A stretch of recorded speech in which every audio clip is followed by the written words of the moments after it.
Uh, yeah. Uh, yeah. Uh, yeah. Uh.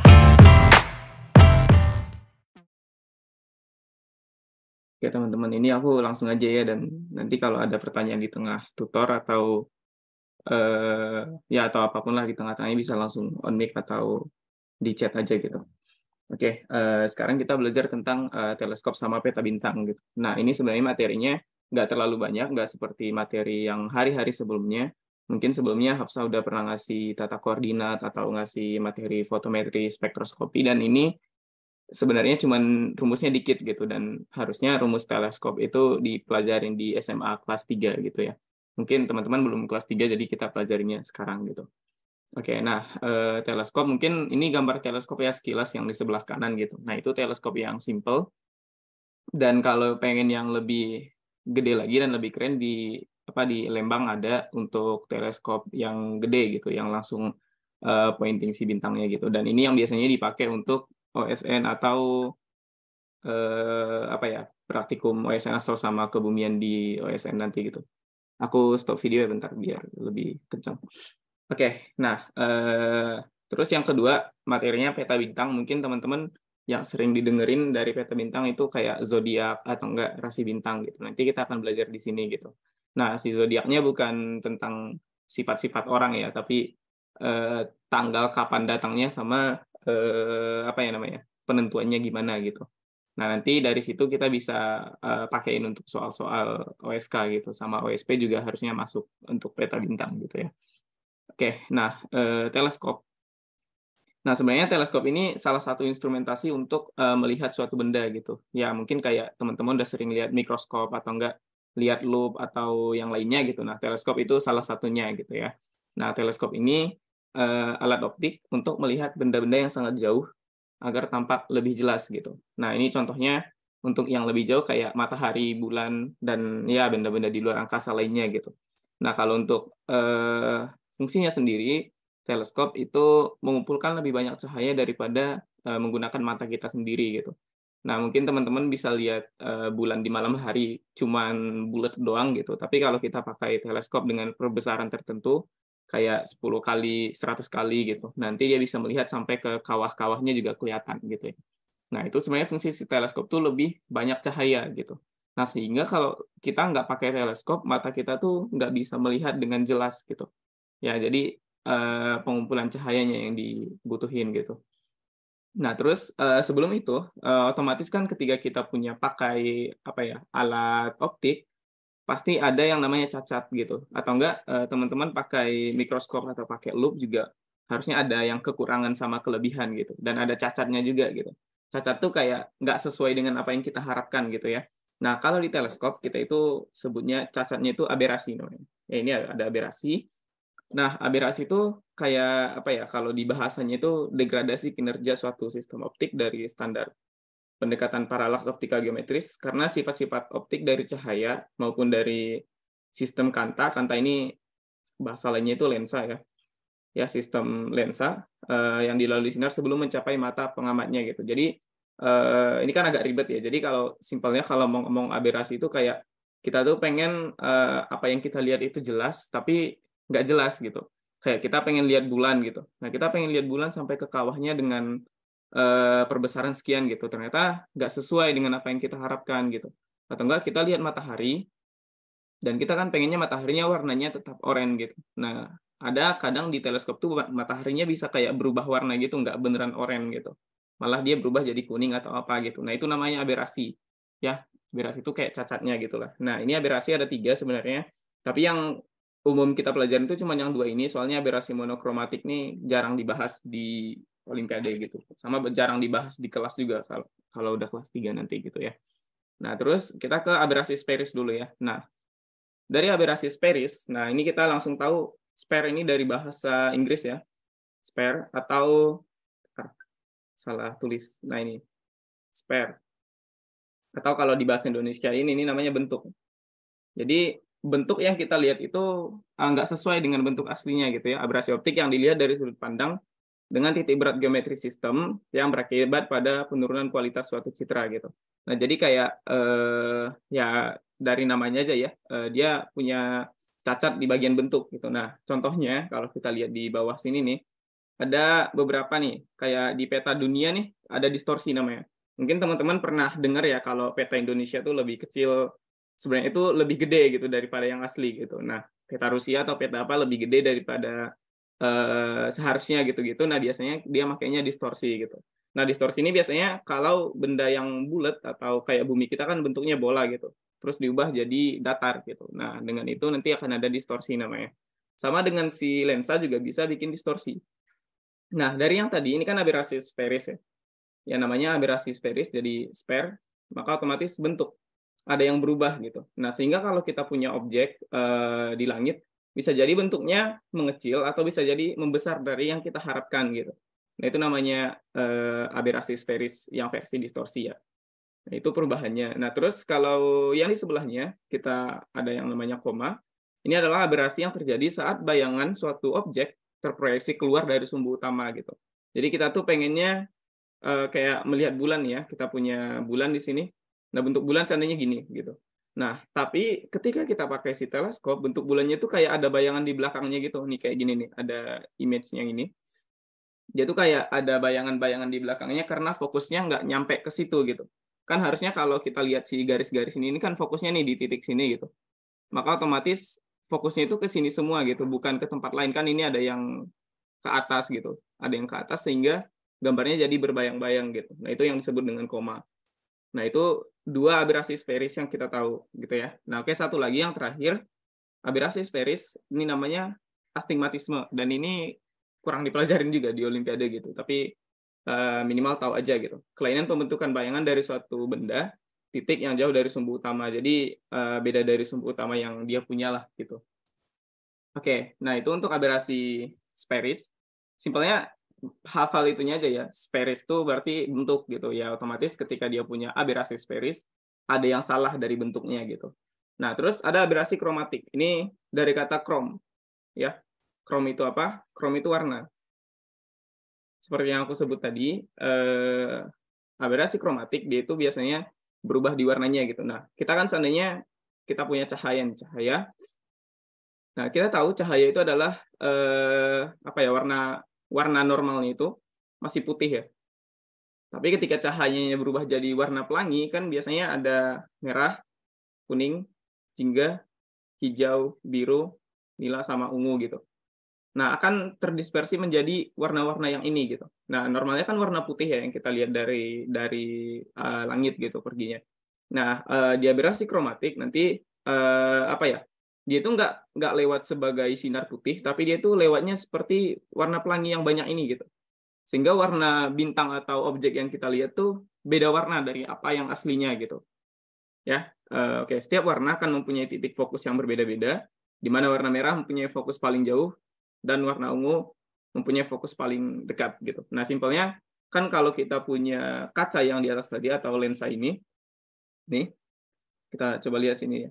Nah, si lensa yang ini kan harusnya fokusnya tuh satu gini ya, ke satu fokus gitu.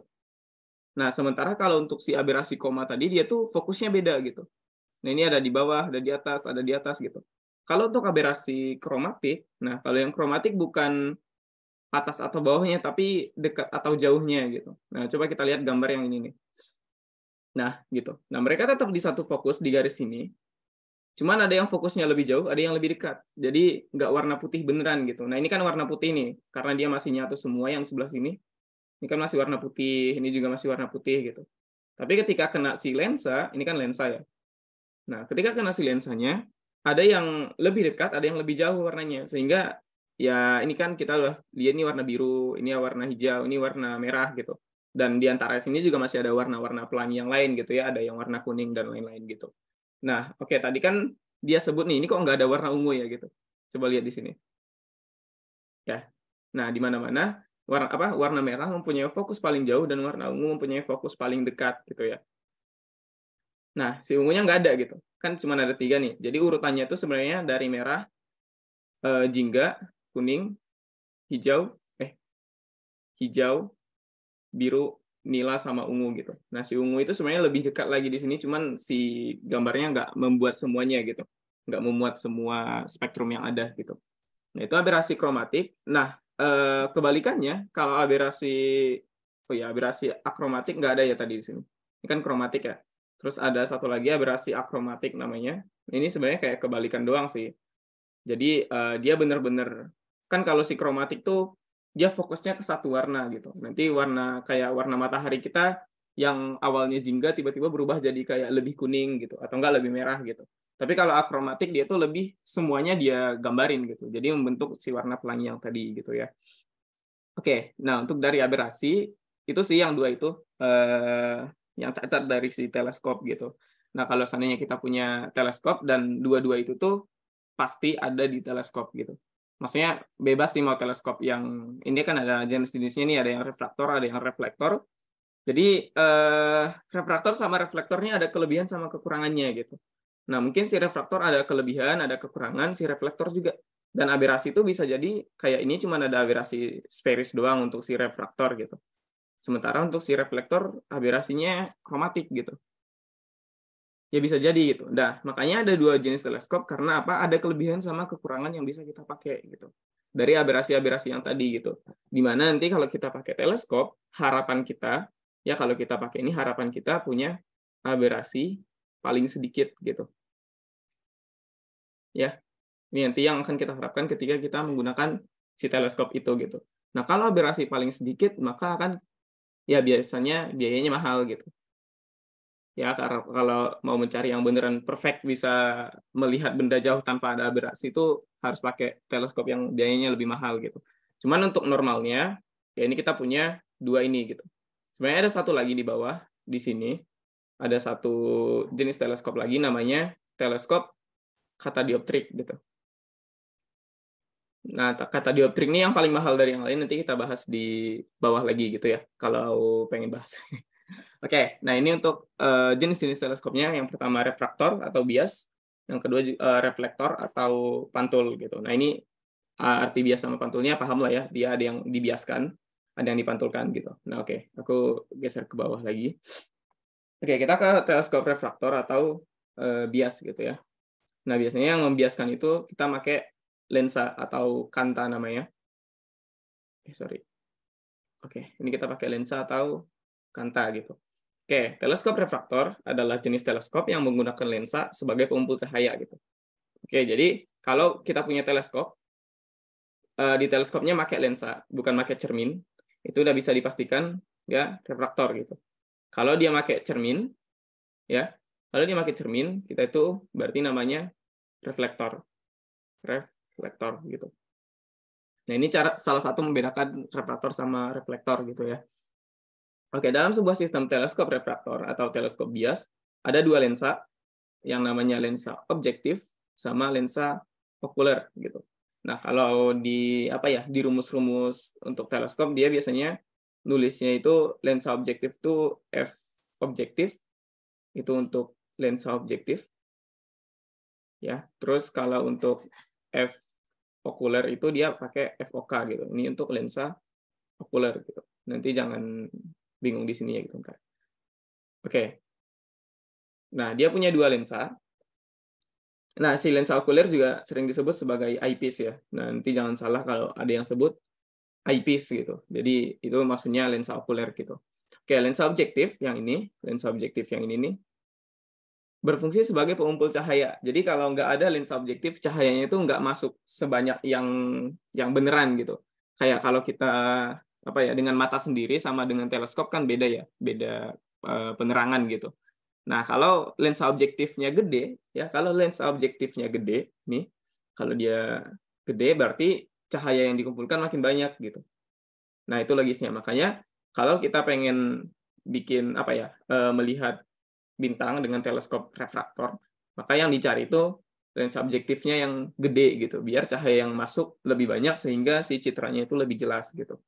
Oke, nah sementara lensa okuler ya yang FOK ini sebagai loop untuk memperbesar citra bayangan gitu. Jadi yang sebenarnya bulannya itu cuma segini, kita bisa perbesar di teleskop itu jadi segini gitu. Itu kayak perbesarnya gitu. Nah, terus sistemnya adalah lensa objektif sama lensa okuler itu kita harus memastikan kalau f objektif tuh harus lebih gede daripada f okuler gitu. Kenapa? Nah, ini nanti kita bahas di bawah tentang rumus-rumus. Kenapa sih si objektif itu harus lebih gede gitu? Berarti secara tidak langsung dia ngomongnya kalau pengumpul cahayanya itu harus lebih gede daripada perbesarannya gitu. Ya, nanti kita lihat di bawah lah untuk teleskop refraktor gitu. Nah, apa aja sih kekurangannya gitu? Nah, ini ada kekurangan sama kelebihannya. Lebih banyak kekurangannya karena ini lebih murah gitu. Oke, aku tadi belum tulis di sini ya. Refraktor ini relatif lebih murah gitu. Kalau nggak salah 2-5 juta tuh ada di Tokopedia atau di mana gitu untuk yang refraktor gitu. Oke.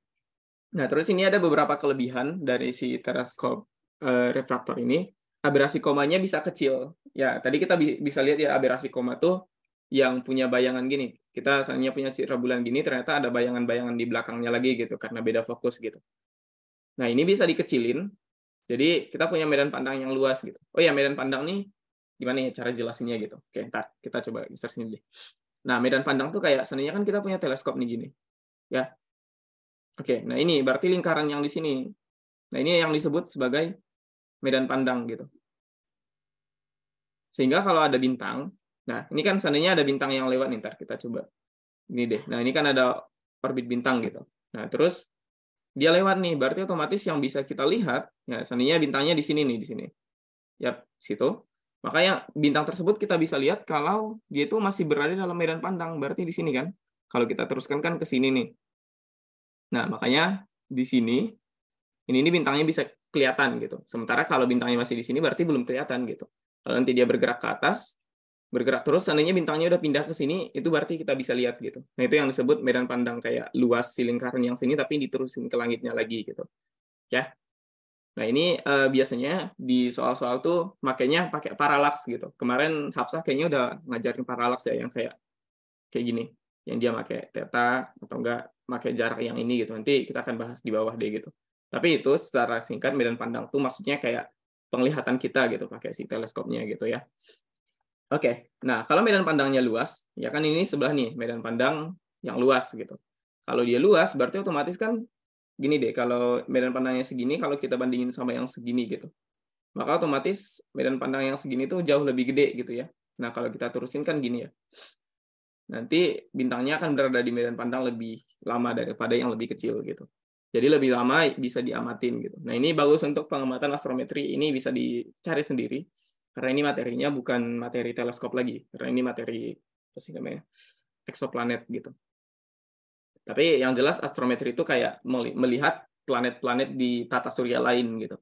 Ya, oh ya, biar nggak bingung deh. Nah, eksoplanet tuh kayak gini. Kan kita punya matahari nih.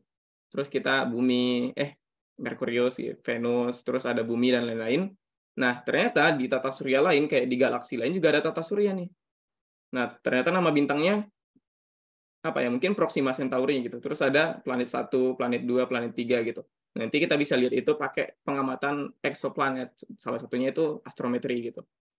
Nah, astrometri bisa dilihat pakai teleskop refraktor, tapi kayaknya nggak dibahas di kebumian gitu. Dia itu lebih dibahas di astronominya gitu ya. Oke, itu cuma dua ini kelebihannya. Sama sebenarnya kalau kita pengen nambahin murah gitu. Ya, ini murah gitu. Oke, nah terus kekurangannya, nah ini banyak banget kekurangannya gitu. Dia itu nggak bebas dari aberasi warna gitu. Jadi warna yang kita lihat itu bisa beda dari warna yang aslinya gitu. Oke, nah terus lensa objektif biasanya terdiri dari dua lensa ya. Oke, ini objektif yang tadi ya, yang berfungsi untuk mengumpulkan cahaya gitu, FOB. Nah, sehingga harus mengasah 4 permukaan kaca secara sempurna. Nah, ini biasanya untuk preversi ininya ya, kayak mempersiapkan pengen pengamatan nih gitu. Berarti kita harus membersihkan 4 kaca gitu. Ini permukaan kaca katanya maksudnya lensa ya, sama aja gitu. Bukan sama aja sih, tapi dia sebutnya kaca, ya gitulah. Ini namanya lensa gitu. Oke, nah terus kan hanya disanggah pada bagian tepi, lensa tidak dapat dibuat terlalu besar gitu. Nah, kalau yang refraktor, nah coba kita lihat yang paling atas ini nih, di cover tadi. Nah, di sini, itu disanggahnya di bagian tepi doang, nggak beneran di tengah gitu. ya harusnya di tengah gitu kan. Tapi dia disangga bagian tepi biar lebih bisa melihat ke atasnya gitu. Oke, nah selanjutnya ada ini lagi. Tabung teleskop tidak dapat dibuat lebih pendek daripada panjang fokus. Jadi harus tabungnya itu harus lebih gede daripada yang lain gitu. Dan kalau gede-gede kan kayak aberasi yang lain juga bisa datang lagi gitu. Aberasi warnanya bisa makin gede juga gitu. Oke, nah dari sekian banyak kekurangan ini, maka para pembuat teleskop tuh pengen bikin teleskop yang lebih bagus gitu. Pengen ganti gitu. Nah, mereka pengen gantinya kemana? Nah, yang tadi, ini kan kita pakai lensa ya. Nah, ini lensa, dia mau ganti ke cermin gitu. Bisa nggak ya gitu kalau kita pakai cermin, apakah lebih bagus atau enggak? Ternyata cermin itu lebih bagus gitu. Makanya ditemukan teleskop reflektor gitu. Nah, ini beneran jauh lebih bagus daripada yang tadi karena kekurangannya juga bisa ditutupin gitu. Oke. Nah, oke, seperti yang aku sebut sebelumnya ya. Ini kan lebih bagus ya, otomatis itu lebih mahal gitu. Ini lebih mahal daripada yang refraktor tadi gitu ya. Oke, teleskop reflektor adalah teleskop yang menggunakan satu atau kombinasi dari cermin lengkung.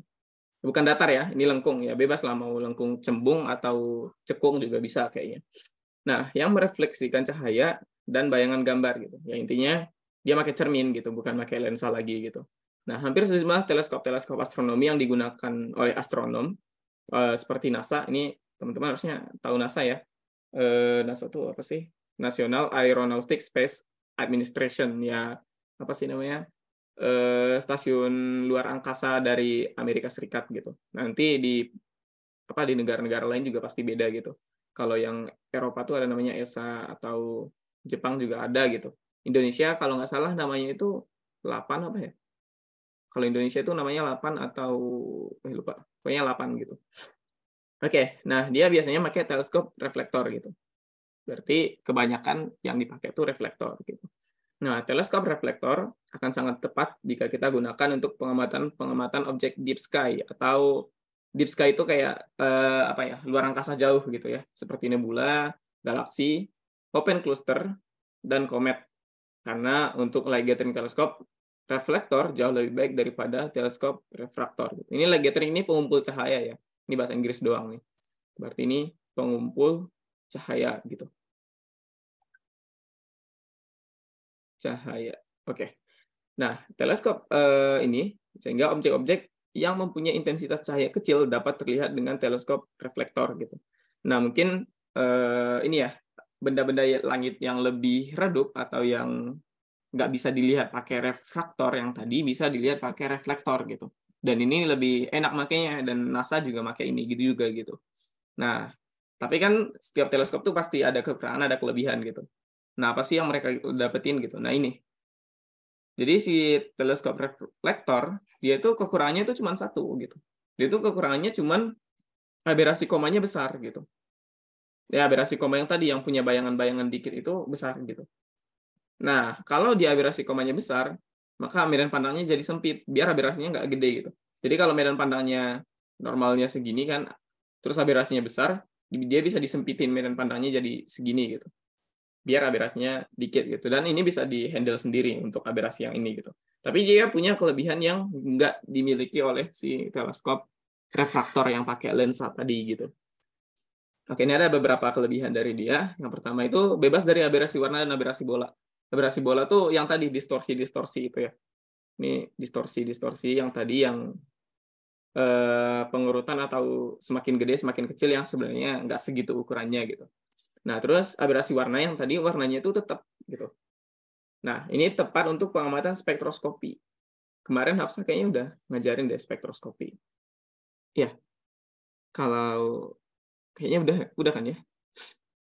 Ya, harusnya Hafsa udah jelasin spektroskopi. Jadi, nah, kita coba review ulang deh. Spektroskopi kan tentang ini ya, tentang cahaya ya gitu. Nah, cahaya. Nah, spektroskopi pasti belajar tentang 7 warna itu ya. Merah, merah, terus jingga, kuning, hijau, biru, nila, sama ungu gitu. Nah, spektroskopi pasti membutuhkan warna-warna ini gitu. Nah, tapi kalau si teleskop reflektor, dia ini nggak ada aberasi warnanya gitu. Jadi warnanya pasti sesuai dengan apa yang datang gitu. Sehingga dia cocok nih untuk spektroskopi karena warna yang datang ke bumi juga ini kan warna asli nih dari langit nih, ini yang asli gitu. Terus yang nyampe ke bumi itu berarti yang pasti bahasa Inggrisnya arrive ya. Yang nyampe ke bumi berarti merah, jingga, kuning, hijau, biru, nila, dan ungu juga gitu. Maka ini bisa dipakai untuk spektroskopi gitu. Sementara kalau kita pakai refraktor, ini kan refraktor ya. Kalau kita pakai yang refraktor, ya mungkin awalnya merah gitu, tapi ternyata yang datang ke bumi itu jingga gitu. Terus ini jadi merah, terus ini tetap kuning, hijau, biru, nila, ungu gitu. Otomatis kan kayak kok ada yang aneh gitu, kok beda dengan yang lain gitu. Makanya kalau si refraktor yang tadi nggak bisa dipakai untuk spektroskopi. Tapi kalau ini bisa dipakai karena variasi warnanya nggak ada gitu. Nah, terus ini cermin ditopang di seluruh bagian. Jadi seluruh bagiannya dipegang sama si ininya, ada penopangnya gitu. Jadi lebih enak untuk dipakai gitu. Nah, jadi karena ditopang di seluruh bagian, jadi teleskopnya bisa dibuat lebih gede gitu, lebih besar gitu. Kayaknya yang di Lembang, yang di Bosca, yang punya ITB itu Bosca ya, ya itulah namanya. Nah itu tuh dia tuh makainya kayaknya si reflektor gitu. Ya karena lebih enak aja gitu. Ya. Dan sekali lagi ini kalau kekurangan satu lagi bisa kita taruh nih lebih mahal dikit gitu. Ya itulah ya. Oke, nah ini sih yang biasanya kita pakai ya untuk praktikum atau di apa ya praktikum atau enggak OSN apa materi praktikumnya kan juga ada gitu tentang teleskop. Nah biasanya itu kita makainya teleskop reflektor ya. Kenapa pakai ini? Ini sebenarnya mudah dipindah-pindahin kemana-mana gitu dan harganya juga jauh lebih murah. Jadi kalau ada kecelakaan atau kayak teleskopnya rusak gitu dan refraktor itu jauh lebih murah gitu. Makanya ini yang lebih sering dipakai untuk praktikum, tapi kalau untuk pengamatan asli kita makainya reflektor gitu. Nah, sebenarnya di antara yang dua ini nih ada satu teleskop yang aku sebut tadi ini. Ada yang namanya katadioptrik dan ini sangat mahal ya. Ini sangat mahal. Oke. Sangat mahal sehingga yang sering dipakai itu bukan katadioptrik, yang dipakai itu reflektor yang tadi. Ya meskipun ada aberasi apa sih tadi si reflektor tuh. Nah, ini ada aberasi koma ya. Cuman kan bisa diperkecil gitu. Cuman ada teleskop katadioptrik yang kayak lebih bagus lah daripada itu gitu dengan harga yang sangat mahal gitu. Bisa dilihat nih nanti kalau pengen cari tahu gitu ya. Oke, nah ini teleskop katadioptrik itu jenis teleskop dia itu menggabungkan refraktor sama reflektor gitu. Nah, ini kalau kita coba lihat nih reflektor gitu. Dia kan kekurangannya ini gitu. Ya, ini kekurangannya. Nah, kekurangannya ini hilang gitu kalau di katadioptrik gitu. Dan juga si refraktor yang ini kelebihannya diambil gitu. Jadi kekurangan-kekurangan yang ini nih nggak akan ada nih di teleskop katadioptrik gitu. Oke. Nah, pada teleskop katadioptrik dia itu memadukan lensa atau yang kita sebut sebagai kanta sama cermin gitu. Nah, dia gabungkan yang dua ini gitu ya. Nah, perpaduan lensa dan cermin mempunyai bentuk permukaan cembung seperti bola dan mempunyai beberapa kelebihan, yaitu mudah untuk diproduksi, ya mudah diproduksi tapi ingat ya mahal, dan mempunyai tingkat keakuratan dalam mengkoreksi kesalahan pada lensa maupun cermin cekung, dan mempunyai sudut pandang yang relatif lebar gitu. Dan kalau misalnya untuk pengamatan ini yang paling bagus gitu sih kata dioptrik, tapi nggak paling banyak gitu, paling banyak kita pakainya yang reflektor gitu ya. Oke, nah terus ini sebenarnya untuk rumus-rumus tadi itu sebenarnya materi untuk teleskop ya. Nah, spoilernya dari aku nih, yang masuk OSK tuh harusnya yang materinya gitu. Nah, kelebihan kekurangan refraktor atau enggak aberasi gitu. Nah, ini biasanya kebanyakannya itu masuk OSK gitu. Dan untuk rumus-rumus biasanya itu untuk rumus yang ini khusus teleskop ya. Untuk rumus itu biasanya masuk OSP sama OSN gitu. Cuman nggak menutup kemungkinan juga masuk di OSK gitu ya, tapi tetap dipelajarin aja gitu dan ya relatif perhitungan si teleskop tuh jauh lebih mudah daripada perhitungan spektroskopi atau enggak tata koordinat gitu. Padahal aku sampai sekarang tata koordinat juga masih ngawang-ngawang gitu ya. Oke, nah terus kita ke rumus-rumus teleskop gitu ya. Nah ini yang aku sebut tadi nih di awal nih. Kenapa FOB itu harus lebih gede daripada FOK gitu. Nah ini berkaitan sama si perbesaran gitu. Nah, teman-teman tahu lah ya perbesaran mungkin kalau kita lihat dengan mata biasa tuh gini gitu. Seandainya dia punya perbesaran teleskopnya 2 kali, berarti lebih gede 2 kali gitu, segini gitu. Kalau dia punya 100 kali, ya mungkin segini gitu ya. Tapi ya tergantung perbesaran si teleskopnya gitu. Nah, ini ada perbesaran FOB per FOK gitu. Nah, kalau kita lihat di sini, FOB per FOK sama dengan M. Nah, kita pasti butuh perbesaran yang lebih gede dong. Dia bisa membesar 2 kali, 3 kali, atau enggak 10 kali gitu. Nah, jadi kalau ada F objektifnya sebenarnya kita punya 100 cm gitu. Dan kita punya F okulernya 2 cm gitu. Nah, kita pasti punya perbesaran 50 kali gitu. Nah, bayangin kalau kita punya F okulernya itu lebih gede di sini. Berarti kalau kita balik nih, kita punya F objektif 20 gitu, cm, dan kita punya F okuler 100 cm gitu. Nah, perbesaran yang kita dapatkan itu paling berapa nih? 2/5, 2/10, 1/5, jadi 0,2 gitu. Malah mengecil gitu. Ya, malah mengecil. Jadi yang awalnya itu segede ini, tiba-tiba jadi segini gitu. Padahal kan kita butuhnya teleskop biar bisa lihat benda jauh gitu, biar lebih jelas gitu, bukan malah lebih kecil gitu. Makanya yang harus diperhatikan dari si teleskop ini tuh apa ya? F objektif tuh harus lebih gede daripada F okuler gitu. Ini pakai rumus yang ini ya gitu. Nanti kalau di soal dia butuh dia nanyain tentang perbesaran, ya udah kita tinggal pakai ini gitu ya. Nah, terus ini ada panjang teleskop. Nah, panjang teleskop ini rumusnya ditambahin aja gitu. FOB per FOK. FOB tambah FOK gitu. Ya, kalau yang seperti yang ini nih, yang 100 nih, berarti otomatis kan panjang teleskopnya ya berapa nih? 100 plus 2 gitu. Ya udah, 102 cm gitu. Ya gitu aja, nggak panjang-panjang rumusnya gitu. Ya kan kalau di rumus-rumus kemarin kan kayak magnitudo gitu ya, mungkin M minus M sama dengan minus 2,5 log E1 per E2, terus ada apa lagi gitu. Tapi ini lebih enak lagi karena dia cuman kali tambah bagi kurang gitu. Dan mungkin paling ada kuadrat di sini. Itu aja gitu. Nah, terus ini ada daya kumpul radiasi gitu. Sekuat apa gitu dia mengumpulkan radiasi gitu. Ini rumusnya. Nah, contoh soalnya dia itu gini. Dia kan LGP ya, atau light gathering power, berarti D teleskop kuadrat per D mata kuadrat gitu. Oh ya, kalau di soal tuh kalau nggak dia kasih D matanya itu biasanya ini tuh 7 mm gitu. 7 mm itu kayak diameter pupil mata kita ya. Jadi teman-teman kalau pengen ukur bisa juga gitu. Ini diameter pupil mata kita, dia itu 7 mm gitu. Sementara ini D yang di atas nih diameter teleskop gitu. Nah, kalau di soal sebenarnya kita punya teleskop diameternya itu ini ya, yang tadi yang gini, otomatis kan ini dong, berarti panjang ini ke sini tuh diameternya gitu. Ya, diameter gitu. Nah, sebenarnya kita punya teleskop dengan diameter 10 cm aja gitu. Ya, kita punya 10 cm gitu. Nah, berarti dia tuh jauh lebih kuat berapa kali tuh? Nah, bisa kita hitung pakai ini. Oke, kita pakai LGP ya. LGP sama dengan, nah dia kan 10 cm ya, berarti 100 mm dong ya. 100 mm kuadrat dibagi 7 kuadrat gitu. Sorry. Kita harus taruh satuan. Dibagi 7 mm kuadrat gitu. Ini berarti, ntar aku coba hitung pakai kalkulator. Soalnya kalau manual juga nggak akan bisa dihitung juga. Ya, 100 kuadrat, 100 kuadrat dibagi 7 kuadrat gitu. Nah, ini kita dapat 204 gitu. Oke, nah selanjutnya kita punya soal gini berarti 204 gitu. Berarti simpelnya cahaya yang dikumpulkan teleskop ya, ini aku tulis kesimpulannya nih.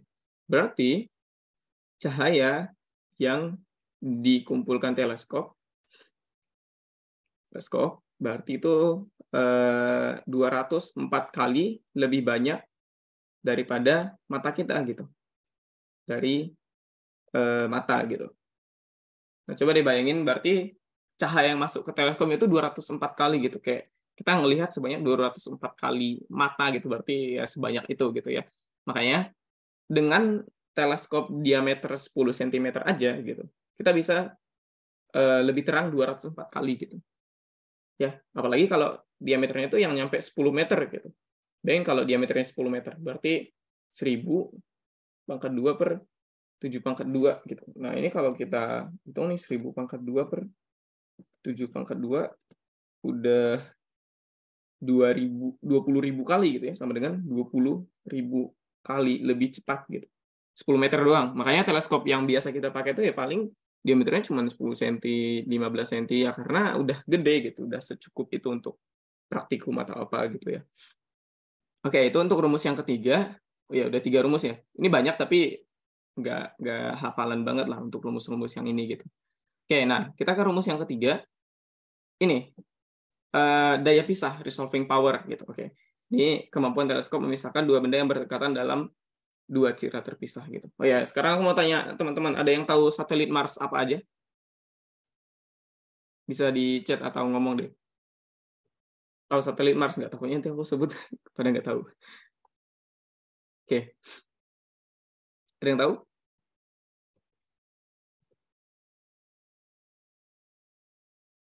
Oke, jadi satelit Mars kita punya Phobos sama Deimos. Kemarin kayaknya Tata Surya udah dari Hafsah juga gitu.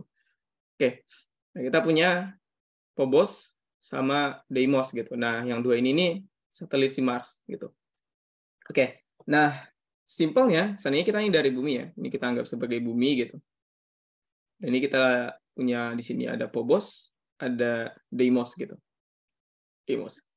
Nah, kalau kita lihat dari bumi dengan mata biasa gitu ya, nah ini bisa jadi satu objek yang kayak nyatu gitu.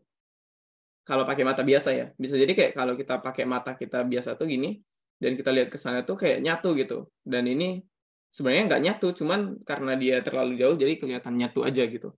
Nah, tapi kalau pakai teleskop biasanya ada beberapa yang bisa dipisah, ada yang enggak gitu. Tergantung jenis teleskopnya gitu ya.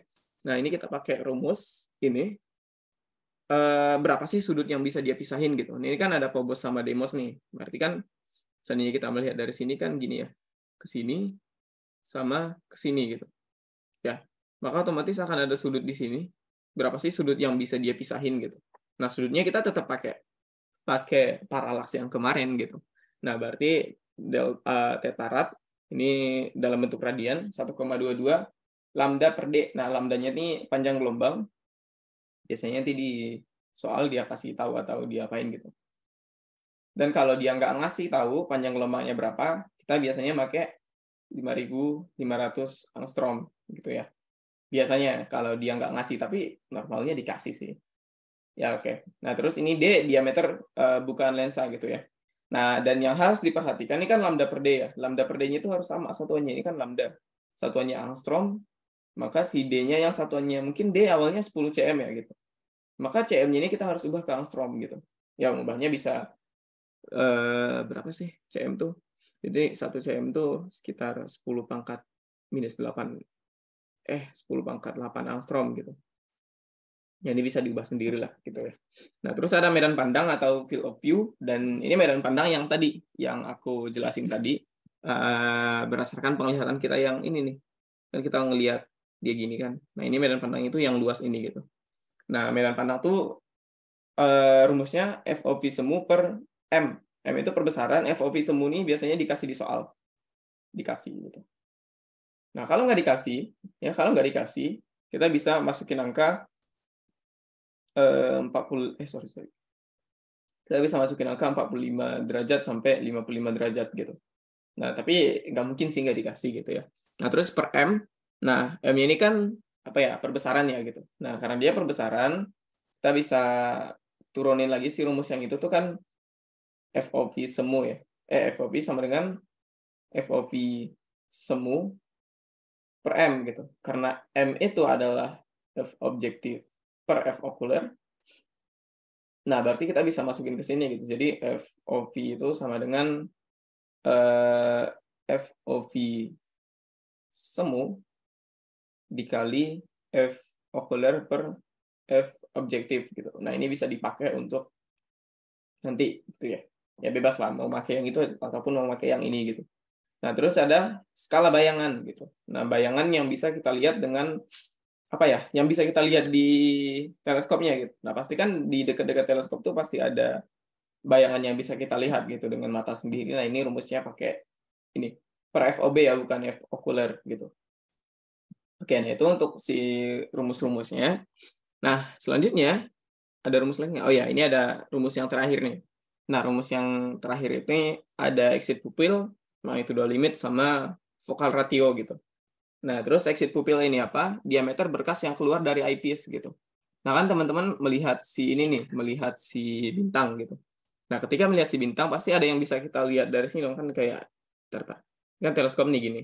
Nah, ini kan mata kita tuh, kalau mata kita kan melihatnya ke sini ya. Nah, diameter yang terbentuk di sini tuh berapa gitu. Nah, itu yang disebut sebagai exit pupil gitu. Oke, nah terus magnitudo limit ini kemarin udah belajar magnitudo dong harusnya. Ini ada magnitudo semu sebenarnya, ada magnitudo mutlak gitu ya.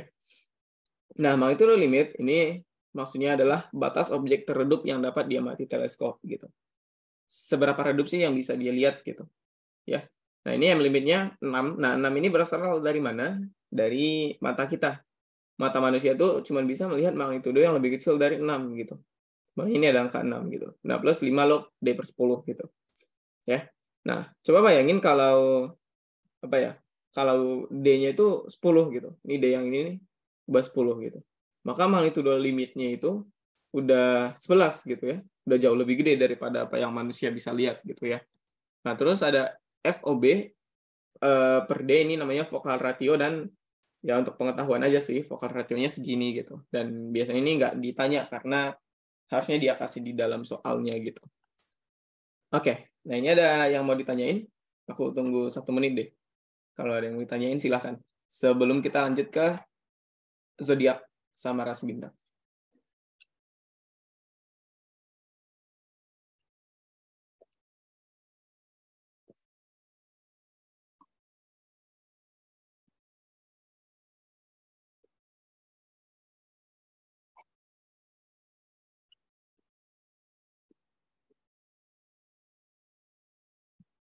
Nggak ada yang mau ditanyain?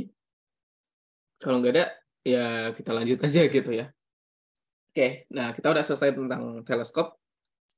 Oh ya, sekilas eyepiece yang tadi itu kayaknya yang di sini deh yang kita bisa lihat di sini. Exit pupil gitu. Ya, yang bisa kita lihat lah. Oke, kita udah selesai tentang teleskop, dan harusnya sih cuman itu ya rumus-rumus yang akan kita pakai gitu. Nanti kalau ada soal juga di bawah aku akan bikin soalnya gitu. Oke, nah kita pergi ke yang kedua nih, peta bintang. Oke. Nah, peta bintang, mungkin teman-teman pernah dengar yang namanya rasi bintang, atau enggak pernah dengar yang namanya kayak zodiak, atau apa lagi ya? Sih yang paling keren tuh Orion atau apa gitu. Nah, itu sebenarnya dibahas di peta bintang gitu. Cuman yang salah dipakai itu adalah orang-orang biasanya menggabungkan zodiak dengan apa ya? Keberuntungan gitu. Kalau dia anaknya Taurus, simpelnya gini gitu. Kan itu nggak bisa dipakai sebenarnya. Ya. Nah, kalau dia yang pakai untuk kayak gini nih, kayak kalau zodiaknya Taurus atau zodiaknya Capricorn orangnya gini-gini, itu namanya astrologi. Astrologi, ya itu biasanya dibahas di astrologi. Tapi kita kan belajar astronomi, makanya astronomi ini makainya itu bukan gitu. Berarti astronomi kayak, sebenarnya kita punya rasi bintang Gemini gitu. Kita rasi bintang Gemini, ini berarti bulan apa gitu. Gitu. Berarti kalau Gemini itu bulan Juni gitu. Kalau nggak Taurus bulan apa, Scorpius bulan apa gitu. Nah, itu yang dipakai untuk ya orang-orang dulu tuh pakai ini untuk nanam padi atau apa ya, bertani gitu. Karena dia tuh makainya sistemnya gini. Bulan apa, rasi bintang Gemini. Nah, di sini kita nanam gitu.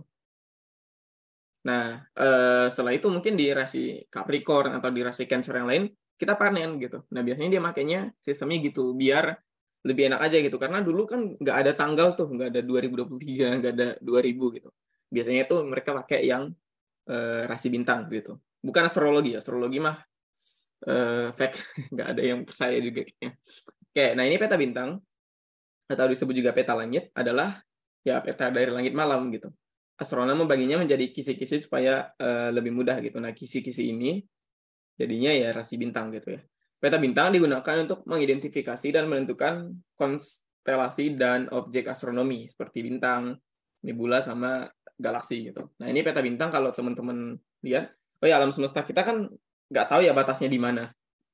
Jadi si peta bintang yang dibuat ini sesuai dengan alam semesta yang bisa kita lihat gitu. Alam semesta yang bisa kita lihat itu 10 miliar tahun cahaya kalau nggak salah. Ya, nanti kalau salah ya bisa dimaafin juga. Oke, ini 10 miliar kira-kira. Oke. Nah, ini peta bintang.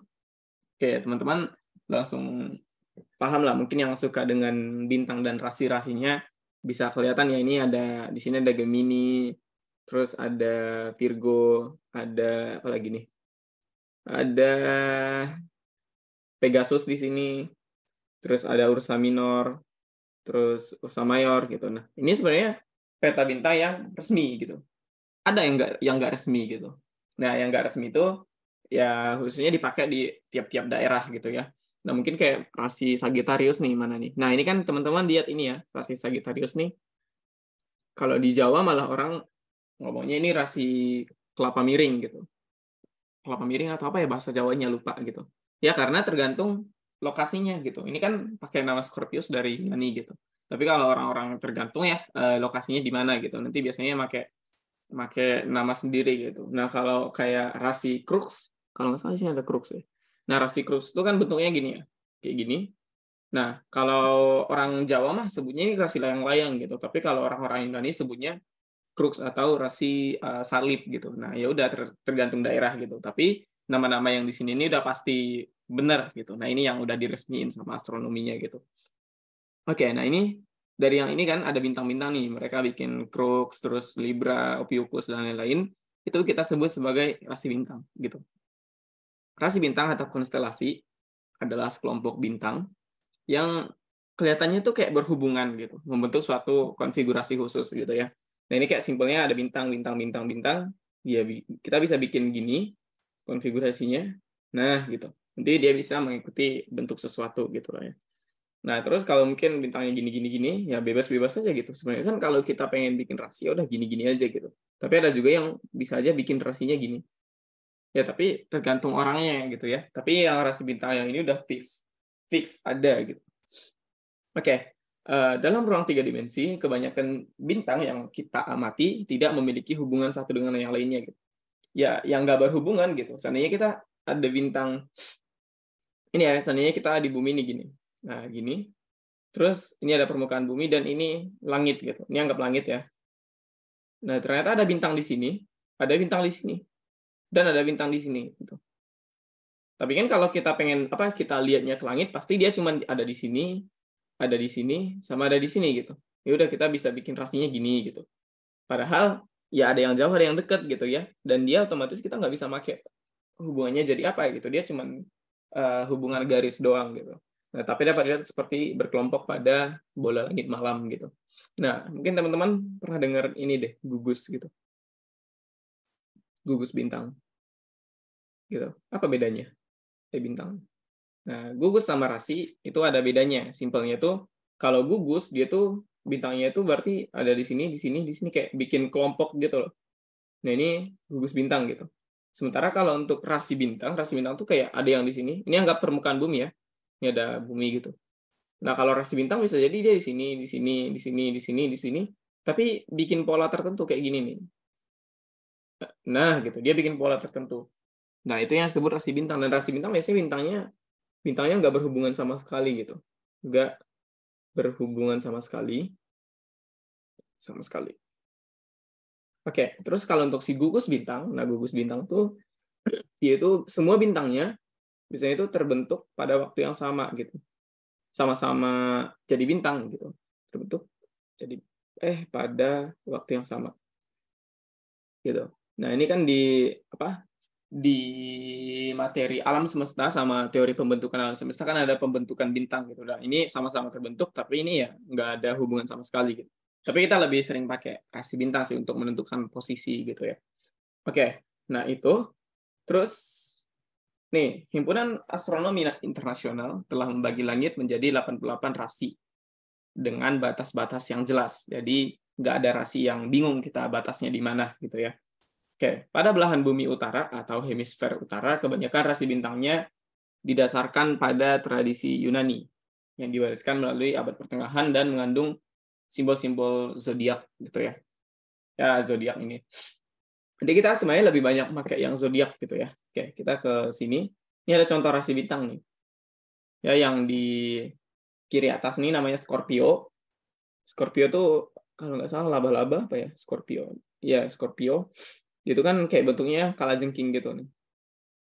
Ya, Scorpio nggak tahu lah ya ini laba-laba atau kalajengking lupa. Nah, terus ini ada Gemini. Gemini ini kayak ada dua orang yang sedang apa ya ini? Ya, pegangan tangan lah gitu. Nah, terus ini ada Orion. Orion tuh pemanah kalau nggak salah. Nah, ini ada panahnya, tangannya. Ini kan kayak mitologi Yunani doang ya. Ini cuman ya mirip-mirip di langit doang gitu, nggak ada hubungan. Nah, terus Taurus, ini aku nggak tahu bentuk apa, lupa. Tapi yang jelas ada pattern-nya yang gini gitu. Nah, ini udah pasti.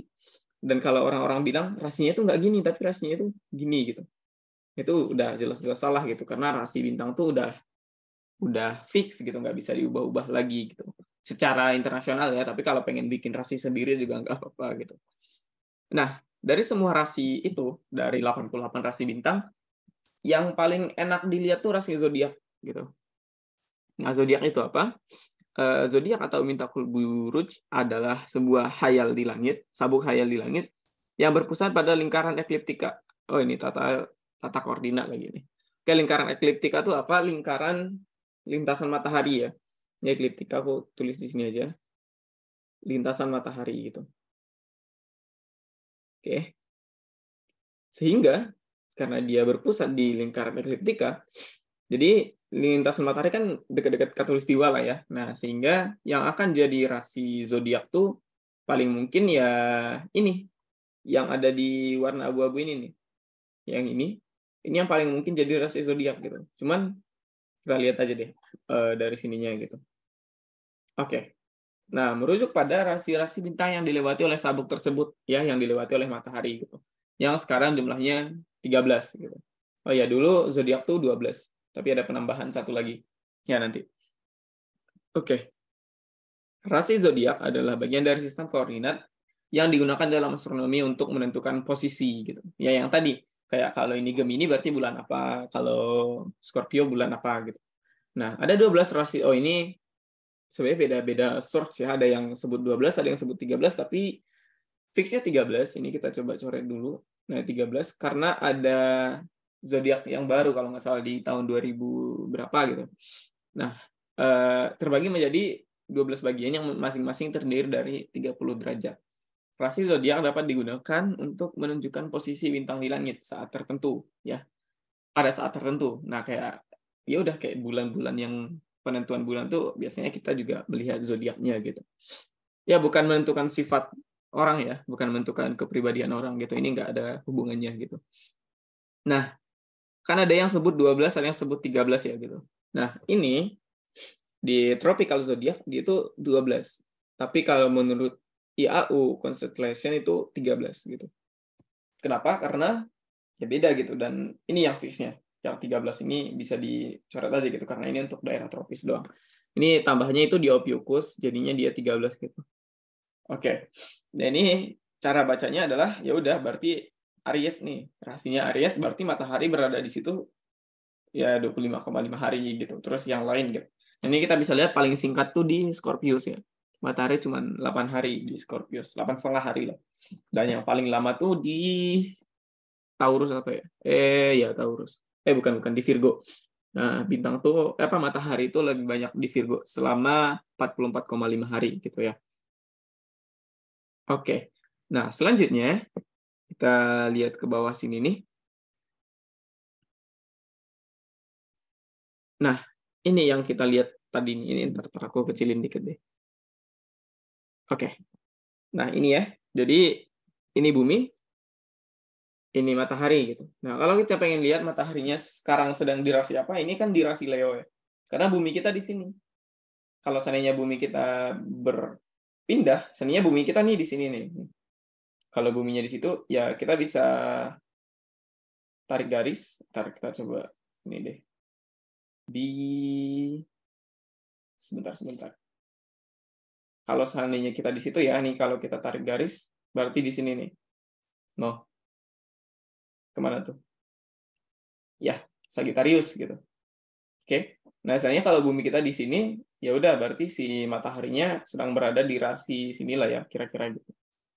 Nah, gitu cara bacanya ya, biar jangan salah gitu, karena yang bisa kelihatan mataharinya di mana gitu. Tapi kalau dia tanya malam hari kita bisa melihat apa ya, otomatis kan yang kena ini kan siang ya, yang bagian belakang sini malam gitu. Nah, yang malam bisa kita lihat ya ini Aquarius gitu. Atau enggak Pisces sama Capricornus juga masih bisa karena deket-deket sama malamnya gitu. Nah, ini cara bacanya, simpelnya gitu. Oke, nah ini ada tanggalnya. Nah, ini lebih jelas lagi kalau kita pakai yang ini. Dia langsung tulis nih. Kalau seandainya bulan Maret gitu ya. Nah, bulan Maret di mana nih Maret? Nah, ini ya, March. Nah, bulan Maret ini kita di bumi nih. Berarti otomatis matahari berada di rasi ini. Nah, kalau kita lihat matahari berada di rasi Pisces, Aries sama Aquarius gitu. Biasanya diambil 3 ya. Biasanya yang diambil 3 karena nggak pas di sini kan. Maksudnya bisa aja miring dikit gitu. Nah, berarti matahari berada di 3 rasi ini gitu. Nah, untuk langit malam kita bisa melihat Virgo, Leo, mungkin apa ya? Ya Virgo sama Leo doang gitu. Libra bisa jadi sama Cancer agak jauh ya. Berarti Libra doang gitu. Ini yang bisa kita lihat di langit malam, ini yang matahari berada di mana gitu, yang 3 ini gitu ya. Nah, berarti cara bacanya ya gitu aja sih kalau dia tanya mah. Seandainya matahari sekarang berada di Gemini gitu. Berarti sekarang bulan apa gitu ya. Udah ini udah Gemini, tinggal tarik garis ke mataharinya. Gini, ya udah berarti bulan Juni gitu. Udah, simpelnya gitu. Ya. Oke, nah itu cara baca si zodiak dan sekali lagi ini biasanya untuk perhitungan OSP atau OSN ya, lupa. Tapi nggak menutup kemungkinan keluar di OSK gitu. Oke, nah itu untuk zodiak ada yang mau ditanyain? Aku tunggu 1 menit. Kalau nggak ada pertanyaan, kita akan lanjut ke fase bulan. Yuk.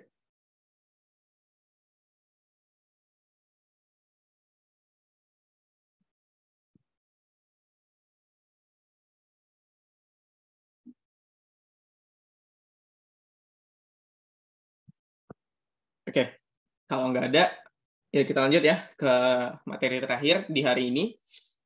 Kita belajar tentang fase bulan. Ya, ini sebenarnya nggak banyak-banyak banget sih tentang fase bulan, tapi setidaknya di OSK harusnya ada gitu soal yang ginian.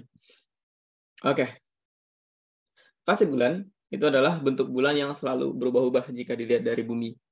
Fase bulan itu tergantung pada kedudukan bulan terhadap matahari jika dilihat dari bumi. Jadi, kan bulan mengelilingi bumi nih, sehingga kadang dia dekat ke matahari, kadang dia lebih jauh, kadang dia terlihatnya di siang, kadang terlihatnya di malam, senja, pagi, atau enggak sore juga bisa kelihatan gitu. Nah, nanti dari situ kita bisa tahu dia itu sebenarnya bulan apa sih gitu. Ya. Oke. Nah, fase bulan dia itu ditentukan bagaimana dari bagian bulan yang kena cahaya matahari gitu. Nah, teman-teman juga dah pasti dah ya kalau yang bersinar sendiri itu tuh matahari gitu. Dan bulan cuman memantulkan cahaya dia gitu. Nah, ketika cahaya matahari nggak nyampe ke dia, ya otomatis nggak ada cahayanya gitu. Makanya bulannya nggak kelihatan gitu ya. Ya gitu. Terus posisi bulan pada fase apa? Tar. Ini pada fase ini nanti kita bisa lihat di gambarnya lah ya gitu. Oke. Nah, terus ini posisi bulan yang normalnya kita lihat gitu ya. Ini ada konjungsi, oposisi sama kuartal gitu. Nah, konjungsi itu kedudukan bulan searah dengan matahari gitu.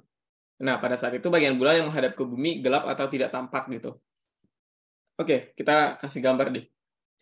Kedudukan bulan searah dengan matahari dan pada saat bagian itu yang menghadap bumi gelap atau tidak tampak. Berarti ini bulan apa? Harusnya ini bulan baru ya. Nah, berarti konfigurasinya bulan searah dengan matahari gitu. Oke, ini ada bumi, ini bulan, kan bulan mengelilingi bumi ya gini. Searah dengan matahari, berarti di sini mataharinya. Gitu. Cahaya matahari gerak ke sini, sehingga bagian si bulan kalau kita gedein nih, nah kan kita gedein dikit nih. Nah, bagian si bulan yang ini yang kena cahaya matahari itu cuma bagian sini. Bagian yang sebelah sini nih nggak kena cahaya gitu. Nggak kena cahaya. Sehingga dari bumi ya kita nggak ngelihat apa-apa gitu di bulan baru. Kosong gitu. Ya. Nah, itu penjelasan simpelnya. Makanya kalau bulan baru tuh ya emang nggak kelihatan sama sekali gitu ya. Nah, terus kedudukan kedua. Dia ada di oposisi. Kedudukan bulan berlawanan arah dengan matahari. Dapat dilihat dari bumi. Pada saat itu bulan tampak sebagai bulan purnama dan pada kedudukan ini bulan terbit pada saat matahari terbenam dan terbenam pada saat matahari terbit. Oke, simpelnya gini. Nah, berarti kalau berlawanan dengan matahari berarti di sini dong gitu. Nah, bulannya anggap di sini gitu. Nah, ketika cahaya matahari datang yang kena sinar tuh ini gitu. Ya, sebelah kanan sini gitu. Dan ini otomatis kan gini ya kalau bumi berarti ini kan siang ya. Ini siang, ini malam gitu. Ya enggak? Sehingga bulan ini pasti kelihatan terang di malam hari karena yang kena cahaya tuh sebelah sini gitu. Dan kita bisa melihatnya gitu. gitu ya. Nah, makanya bulan purnama tuh beneran di tengah bulan gitu ya. Dia biasanya terbitnya di 13, 14, 15 gitu. Tanggal segitu.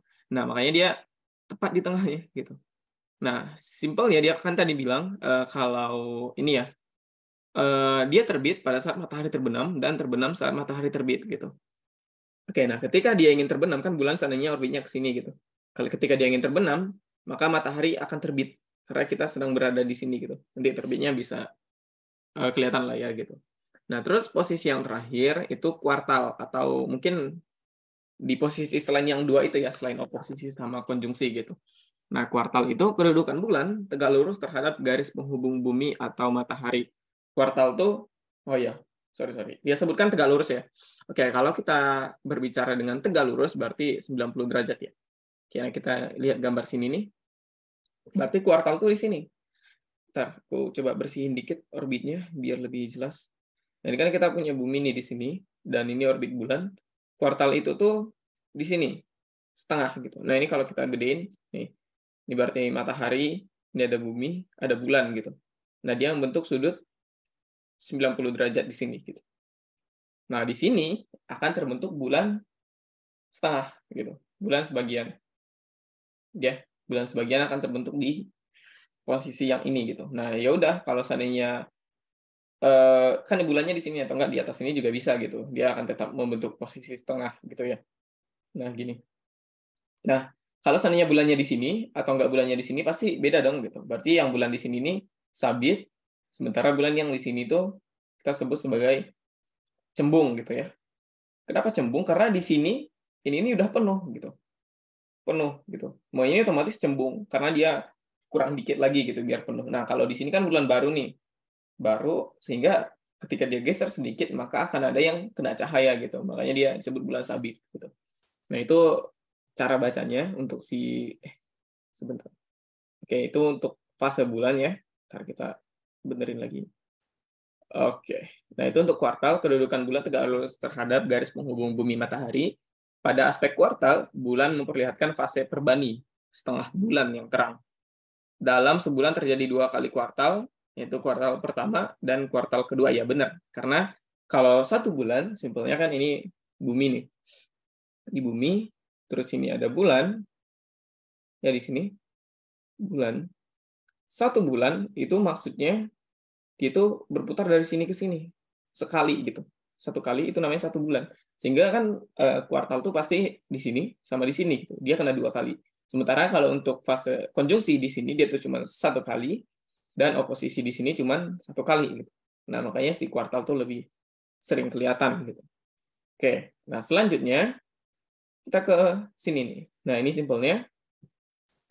Jadi bulan baru, nah ini bulan baru nih beneran gak ada yang kelihatan nih, kebalik ya, bulan baru nih, ya ini anggap kosong lah ya. Oke, nah ini coba kita lihat di sini di gambarnya. Nah ini kan dia nggak nunjukin fase ya, dia kan cuman ini setengah-setengah terang, setengah gelap gitu. Cuman mau nyebutnya tuh gini, bulan baru dia itu akan apa ya namanya? Kalau dibilang tuh terbitnya tuh nun atau di siang hari gitu. Dan terbenamnya ya di malam hari gitu. Biasanya itu oposisinya gitu ya. Nah, ya dan sebaliknya. Jadi tengah malam tuh kelihatannya itu ini gitu. Dan apa ya namanya? Dan sekitar jam 3 pagi akan ada waning gibbous, jam 6 pagi ada quarter 3 dan lain-lain gitu. Quarter 3? Sorry, ini kayaknya gambarnya salah deh. Ini second quarter ya. Soalnya quarter tuh cuma ada 2 gitu. Oke, nah itu cara bacanya simpelnya ada di situnya lah ya gitu. Nah, ini adalah fase-fase bulan.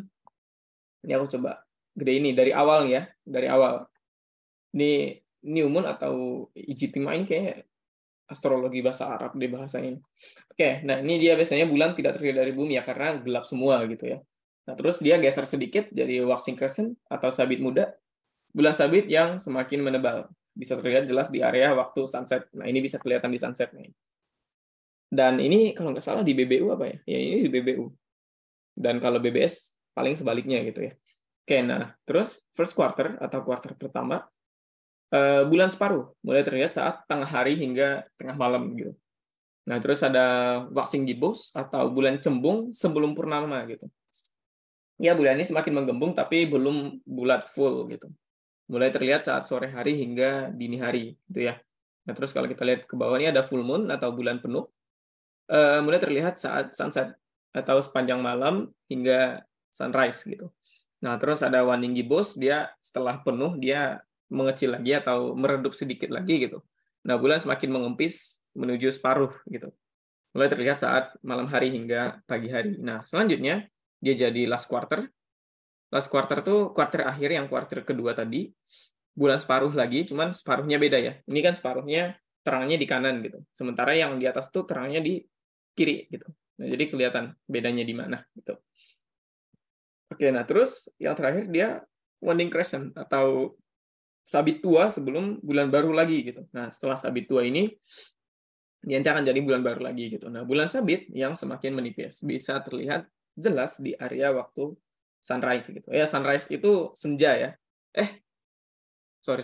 Sunrise itu fajar, sunset itu senja gitu. Oke, nanti biar nggak kebalik-balik gitu. Ntar kita sebentar. Kok hilang? Oke, nah kita di sini. Oke, nah selanjutnya ini bisa kelihatan lah ya fase yang kita bisa lihat gitu. Kalau seandainya bulannya ada di posisi mana gitu. Bentar. Oke, nah seandainya ini kan matahari yang paling atas tuh di atas. Nah, kalau bulannya di sini kan beneran purnama gitu. Yang ini. Terus kalau dia bulan baru tuh ya udah kosong juga gitu. Ini fase-fase yang tadi lah. Nah, ini juga biar kelihatan lebih jelas ya, aku kasih gambarnya lebih banyak gitu biar nggak bingung ya. Ini ada posisi, ini ada konjungsi. Oh ya, buminya juga kan kalau sebelah sini kan siang ya. Ini kan siang, ini malam gitu. Ya, oke. Nah, ada yang mau ditanyain? Harusnya materinya udah sampai fase bulan doang, dan kita akan bahas soal di bawahnya gitu. Karena ya materinya nggak terlalu banyak gitu. Aku tungguin pertanyaan nih, 1 menit ya.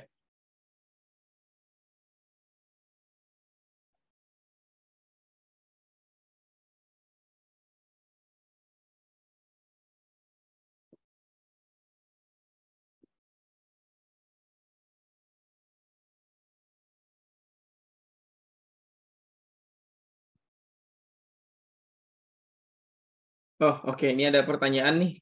Menarik. Kak, kalau red moon terjadi karena apa? Oke. Terima kasih, Dinda.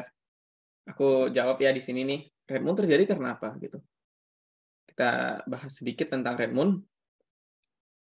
Oke, red moon. Oke, teman-teman, pertanyaan simpel yang akan aku ajuin untuk red moon yang pertama, siang hari. Kalau siang hari, langit kita tuh biru ya. Ya enggak? Dan semakin senja gitu semakin apa sih namanya? Merah gitu. Merah atau enggak marun gitu lah ya warnanya. Nah, ketika dia senja, langitnya merah, nah si red moon sebenarnya nggak red banget gitu, tapi gara-gara si senjanya gitu. Nah, kalau kita coba lihat nih, kan kita di sini ya. Ini anggap bumi lah ya, di bumi. Kok gepeng banget. Nih, bumi. Nah, ini anggap Anda lah ya di sini. Oke, ini kita anggap dia itu terbitnya di jam 6 dan terbenam, berarti terbenam plus 12 ya, karena dia itu 12 jam di sini, 12 jam di bawah gitu, biar 24 jam. Oke, 6 plus 12 berarti terbenam di pukul 18.00 gitu ya. Nah, coba teman-teman lihat tadi di penjelasan bulan, si red moon itu tuh, bukan, bulan purnama tuh terbit saat apa gitu. Nah, full moon dia itu terlihat sepanjang malam, sunset, hingga sunrise gitu ya. Oke, ya, itu yang harus teman-teman ingat, sepanjang malam, sunset, hingga sunrise gitu. Oke, kita coba lihat di bawah sini. Ini ya. Nah, ini kan otomatis siang ya. Ini siang, ini malam gitu. Ya enggak? Oke. Dan bulan purnama tuh kelihatan di mana? Sunset, berarti sunset tuh di sini. Sepanjang malam sama sunrise gitu di sini. Berarti si bulan purnama tuh kan red moon tuh bulan purnama ya. Harusnya red moon yang purnama semua gitu. Itu kelihatan cuma di sini. Nah, bagian situ doang gitu. Oke. Nah, selanjutnya kan di sore hari dia tuh atmosfer kita jadi marun atau merah gitu. Sebenarnya bulannya nggak berubah jadi merah, cuman dia gara-gara atmosfer kita gitu. Atmosfer kita kan kalau dia siang tuh warnanya biru gitu di sini, dan kalau senja warnanya merah. Jadi bukan masalah si bulannya berubah warna, tapi karena atmosfer kita gitu. Tapi kan nggak setiap sore juga merah kan, ya nggak. Setiap sore juga nggak pasti merah dong, karena ada beberapa tuh yang memang beneran biru juga di waktu sorenya gitu. Nah, waktu-waktu merah itu juga terjadinya di waktu-waktu beberapa waktu kayak gerhana gitu. Atau enggak tanpa gerhana juga kayaknya bisa kelihatan bulan merah juga gitu. Ya karena dia itu bulan purnama, dia itu terbentuknya di senja, sunrise sama malam gitu. Nah, sehingga pernah nggak teman-teman lihat red moon itu tuh siang hari gitu? Nggak pernah kan? Atau enggak red moon tuh di sini, di setelah fajar gitu, biasanya jam 10 gitu. Red moon tuh harusnya udah nggak ada lagi gitu, karena dia udah bentar lagi siang, dan warna langit kita tuh pagi-pagi kayaknya nggak ada yang senja deh. Pagi-pagi itu senja masih ada lah ya jam-jam 6 gitu. Tapi ketika mendekati jam 7, 8, 9 udah nggak ada merah atau marunnya lagi gitu. Jadi atmosfer kita udah nggak terima warna itu lagi gitu. Makanya mungkin teman-teman pernah lihat bulan purnama di waktu pagi jam 7, jam 8 warnanya nggak merah gitu, putih gitu. Ya, jadi masalah ini red moon itu terjadi karena atmosfer kita gitu. Ya, atmosfer kita. Nah, kita lihat tadi jangan ini deh, si aberasi yang tadi.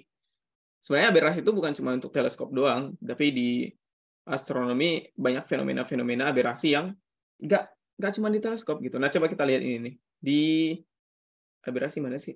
Ntar, aku coba tarik ke atas lagi ya. Nah, ini aberasi warna. Oke. Ketika atmosfer kita tuh gini loh. Jadi ini kan apa nih, bumi kan. Nah, kita di sini. Nah, atmosfer kita tuh tebalnya tuh gini. Nah, dia tuh harusnya lebih tebal di bagian sunset sama sunrise gitu. Ya. Nah, ini yang harus dijawab nih, kan lebih tebal nih, berarti ini jauh. Ini lebih dekat gitu. Yang di atas gitu. Nah, teman-teman bisa lihat di aberasi itu tuh yang jauh tuh warna merah gitu. Ya enggak? Makanya di sore atau fajar kita tuh warnanya jingga atau merah gitu. Ya, sesuai urutan ini gitu. Sementara di siang hari warnanya itu biru gitu. Kenapa nggak ungu? Ayo, kenapa di siang hari warnanya biru gitu? Karena ada ozon kita yang melindungi kita dari sinar ultraviolet yang itu gitu. Makanya yang kelihatan tuh birunya doang, makanya si ungunya tuh nggak kelihatan gitu. Nah, makanya karena gara si atmosfer kita yang lebih condong ke merah di sini, terbentuklah si red moon itu gitu. Oke. Dinda paham atau ada yang mau ditanyain lagi? Bagus pertanyaannya.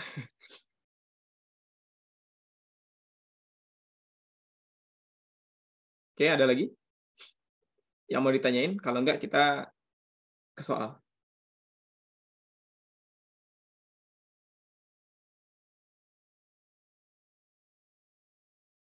Oke ya, kita langsung ke sini lah ya, ke soal gitu. Nah, ini materi pertama di rasi bintang gitu. Diketahui rasi bintang Ursa Minor memiliki 7 bintang, di mana salah satunya adalah bintang Polaris gitu. Teman-teman, kalau ini ya bintang Polaris itu tuh dia itu tepat di kutub utara. Jadi ya kita tuh sebagai manusia khatulistiwa, atau kalau yang tinggal di Jawa sekarang, kan Jawa ini belahan bumi selatan ya, makanya kita nggak bisa melihat Polaris gitu. Kita harus pindah ke belahan bumi utara dulu gitu. Nah, diketahui rasi bintang Ursa Major memiliki 7 bintang, salah satunya adalah Polaris gitu. Apabila terdapat beberapa bintang dalam rasi, dapat diketahui bahwa gitu. Ini simpelnya apa aja sih yang bisa kita ketahui dari rasi bintang gitu. Oke. Kita bahas satu-satu. Yang opsi A, bintang-bintang tersebut memiliki jarak yang sama, ini salah. Seperti yang aku jelasin tadi ya, ini kita di bumi, ya bisa jadi bintangnya itu di sini, di sini, di sini, di sini gitu. Tapi kelihatan di atmosfer kita kan cuma ada di sini, di sini. Sehingga dia itu cuma bikin pattern gini gitu. Dan ini nggak bisa dianggap sebagai jarak yang sama gitu. Oke, bintang tersebut memiliki massa yang sama, nggak bisa disimpulkan ini. Ya, massa yang sama tuh nggak bisa, karena setiap rasi bintang kalau massanya sama susah juga sih kayaknya. Soalnya di setiap rasi bintang pasti ada bintang terterang, bintang tergelapnya gitu. Ya. Oke, terus ada bintang-bintang tersebut memiliki temperatur yang sama, ini juga salah gitu. Karena kalau teman-teman lihat ya di di bintang langit malam tuh ada yang warnanya putih, ada yang warnanya kayak kuning-kuningan gitu. Atau ada malah yang kayak biru gitu ya. Nah, ini pengaruh temperatur tuh dari warnanya aja udah kelihatan gitu. Ini di spektroskopi yang tadi, yang mungkin kemarin udah dijelasin sama Hafsah juga ya, spektroskopi. Nah, dia tuh ceritanya di sini nih, ketika kita melihat warna bintang tuh warna apa gitu. Nah, warnanya juga bisa menentukan temperaturnya berapa gitu. Oke, ini ABC salah, berarti jawabannya E gitu. Nah, soal ini kayaknya tingkat OSP deh. Jadi kalau teman-teman bisa jawab harusnya oke lah di OSK gitu. Oke. Kalau ada yang mau ditanyain langsung di chat aja ya, meskipun lagi jelasin juga nggak apa-apa, tadi kayak Dinda juga gitu. Oke, nah selanjutnya kita ke sini, teleskop. Ya, gunakan keterangan berikut. Tuti sedang mengamati Polaris dengan teleskop ekuatorial. Pada saat ekuatorial tuh ya udah teleskop yang ada di ekuator gitu. Tapi ada penjelasan lebih panjangnya bisa dicari sendiri karena kita biasanya nggak bahas penjelasannya gitu. Nah, teleskop ekuatorial yang digunakan oleh Tuti adalah teleskop sederhana yang tidak bisa secara otomatis mengikuti arah gerak bintang. Oke, nah ini simple ya. Jadi ada teleskop yang kayak kita apa ya? Kita lihat satu bintang gitu, tapi teleskopnya bisa gerak sendiri, ngelihat si bintang itu terus gitu. Tapi itu mahal. Dan untuk yang gambar-gambar sebelumnya aku tunjukkan teleskop itu tuh bukan yang itu gitu. Karena itu kita harus nyari bintangnya sendiri, pengamatan sendiri gitu ya, bukan langsung bergerak sendiri gitu si teleskopnya gitu. Nah, teleskop tersebut memiliki spesifikasi sebagai berikut. Ini ada fokus objektif, berarti FOB sama dengan 100 cm. Terus ada nah ini eyepiece, dia sebut eyepiece ya, okuler ya, jangan sampai bingung. 10 cm dan dia punya diameter 25 cm gitu. Yang dia tanya berapakah panjang teleskop? Nah, ya udah, panjang teleskop P sama dengan F objektif plus F okuler gitu. Ya udah, berarti panjangnya 110 cm. Udah selesai. Ya, soalnya bisa panjang-panjang gini, tapi ini tingkat OSP loh padahal. Ya ini soal OSP kalau nggak salah. Tingkat OSP. Dan soalnya cuma gini gitu, kalau teman-teman pakai rumus teleskop itu gitu. Nah, gitu. Nah, kalau dia tanya perbesaran gitu. Perbesarannya berapa? Ya udah tinggal FOB per FOK. Jadi 100 cm per 10 gitu. Ya enggak? cm. Harusnya satuannya harus sama gitu. Udah, coret berarti 10 kali gitu. Sehingga dapat kita simpulkan kalau kita pakai teleskop ini sebuah benda akan 10 kali lebih gede daripada kita lihat dengan mata kita gitu. Oke, apa aja yang bisa kita ketahui kan tadi kita udah tahu nih panjangnya berapa, M-nya berapa gitu. Nah, magnitudo yang bisa kita lihat berapa gitu. Magnitudo limit nih. Berapa sih yang bisa kita lihat ke langit gitu. Ya udah, kita pakai rumus yang tadi 6 plus 5 log D per 10. D-nya ini harus dalam milimeter. Ya, dia harus dalam milimeter sehingga kalau kita pakai rumusnya, aku tarik ke bawah biar kelihatan. Kalau kita pakai rumusnya berarti M limit sama dengan 6 plus 5 log D-nya kan dalam mm ya, ini dalam cm, jadi ya udah log 250 per 10. Coret berarti log 25, berarti 6 plus 5 log 25 gitu. Dan kalau pengen ngitungnya log 25-nya dulu, dapat berapa baru dikali 5 gitu. Ya, jangan kebalik-balik. Oke. Log 25 dikali 5. Kita dapat 6,98 ya. Berarti otomatis ini 6 plus 6,98. Apa nih? 12,98. Berarti bintang dengan magnitudo 12,98 masih bisa dilihat pakai teleskop ini. Tapi kalau bintang ada magnitudonya 13 udah nggak bisa kelihatan karena batasnya cuma di sini. Gitu. Oke. Nah, apa sih? Kita udah dapat 3 nih, panjang, perbesaran, magnitudo limit apa aja dengan data ini. Sebenarnya pakai sudut yang bisa dia pisahkan juga bisa 1,22 lambda per D, tapi lambdanya nggak ada, makanya kita nggak usah hitung dulu gitu. Nanti kalau ada di soal lain ya bisa gitu. Nah, terus yang bisa kita dapetin juga nih LGP, light gathering power-nya, berarti D teleskop kuadrat per D mata kita dikuadratin, berarti otomatis D teleskopnya 250 kuadrat per diameter pupil mata kita 7 ya. 7 kuadrat, berarti ini kita bisa hitung jadi sebentar, 50 kuadrat dibagi 7 kuadrat, dapatnya berapa ini? 1275 kali. Gitu. Berarti cahaya yang dikumpulkan oleh si teleskop 1200-an kali lebih gede daripada cahaya yang dikumpulkan mata kita gitu. Nah, dengan 3 data ini aja kita udah dapat berapa parameter nih? Udah dapat 4 gitu. Makanya si teleskop tuh lebih enak rumus-rumusnya gitu ya. Meskipun dia cuma nanya panjang teleskopnya ya gitu. Oke. Nah, dari sini ya udah kita nanti kalau pengen cari pengen cari satuan-satuan yang lain juga bisa dapat gitu ya. Oke, nah itu untuk soal yang itu dan kita lanjut ya. Kalau ada yang mau ditanyain langsung tanya aja. Nah, gambar di bawah menunjukkan orbit bumi mengelilingi matahari. Nah, gerhana matahari tidak akan terjadi pada posisi. Oke. Teman-teman tahu gerhana kan? Ya. Ya, gerhana itu ya apa ya? Kemarin ini kayaknya nggak masuk di materi fasa bulan tapi kayaknya butuh dibahas di sini juga gitu. Soalnya kan kalau gerhana, teman-teman udah tahu lah ya ini gerhana matahari itu gini. Ya, kalau gerhana bulan itu tuh gimana sih bulan? Matahari bumi gitu. Ya gini. Nah, makanya ini aku masukin karena si bulannya berkaitan gitu. Nah, yang nggak mungkin gerhana matahari berarti otomatis bulannya berada di antara dong ya. Berarti bulan, ini ada bulan di antara bumi sama matahari gitu. Ya nggak? Oke, berarti yang berada di antara ini kan matahari. Kalau kita lihat yang A, ini bulan berada di antara bumi sama matahari berarti bisa terjadi gitu ya. Ini kan yang tidak akan terjadi, berarti otomatis ini salah.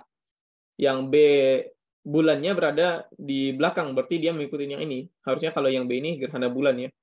Gerhana bulan gitu. Berarti yang B jawabannya, yang C juga salah, yang D juga salah gitu. Jawabannya B.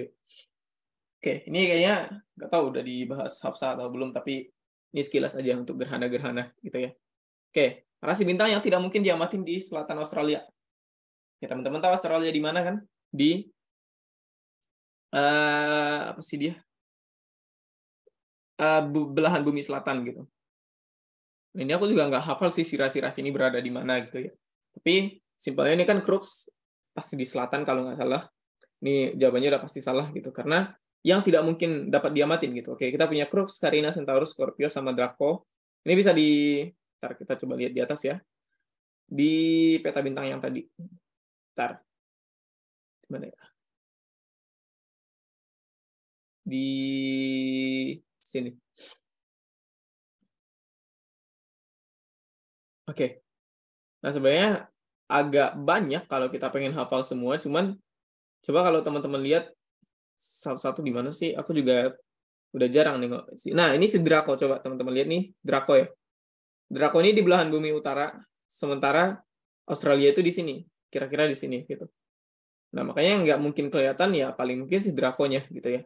Terus kalau kita lihat Carina, ini kan mana nih? Si Carina. Nggak tahu juga sih. Nah, ini ada Aquarius, ini ada Pegasus, ada Crux, harusnya di belahan bumi yang ini juga gitu ya.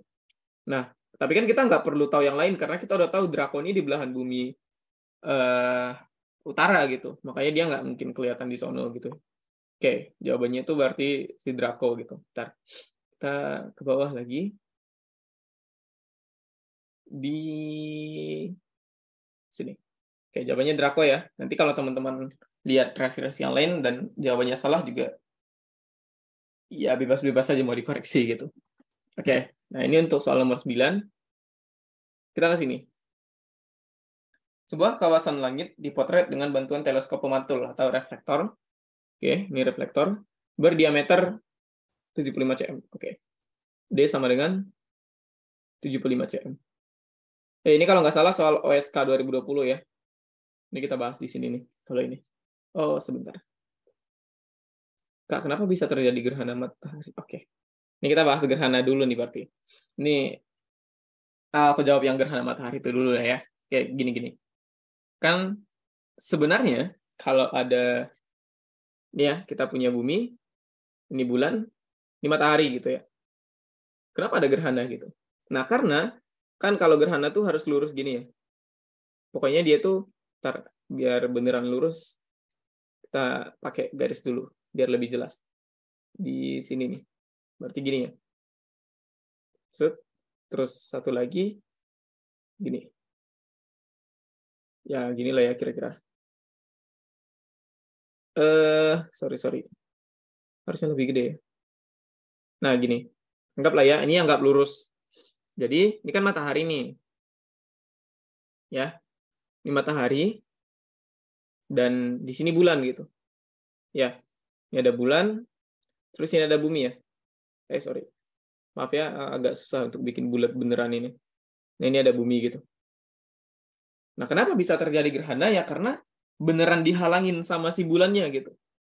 Ya, kan bulan tuh mengorbit bumi ya. Makanya si bulannya bisa menghalangin cahaya di sini, makanya terjadi gerhana gitu. Nah, sebenarnya terus pertanyaan kita kan, kenapa nggak tiap bulan ada gerhana? Kan tiap bulan ada posisi gini kan? Kan kita punya bumi nih, ini ada bumi. Terus otomatis kan bulan mengelilingi, dan otomatis tiap tahun ini kan cahaya matahari ya. Tiap tahun ada yang di sini dong, ada yang di sini juga gitu. Nah, gerhana bulan sama gerhana matahari kenapa tiap bulan nggak ada gitu ya? Ya, terjadinya karena itu, karena cahaya si bulan beneran pas gitu. Nah, sebenarnya si bulan itu tuh mengorbit bumi tuh nggak lurus gini. Tapi itu orbitnya tuh gini, agak miring gini. Gimana sih bikin miring? Nah, gini, miring ke atas gitu. Sehingga kan bulannya masih di sini, tapi cahayanya tuh ke sini. Nah, otomatis dia tuh nggak tepat menghalangin si bagian sini gitu.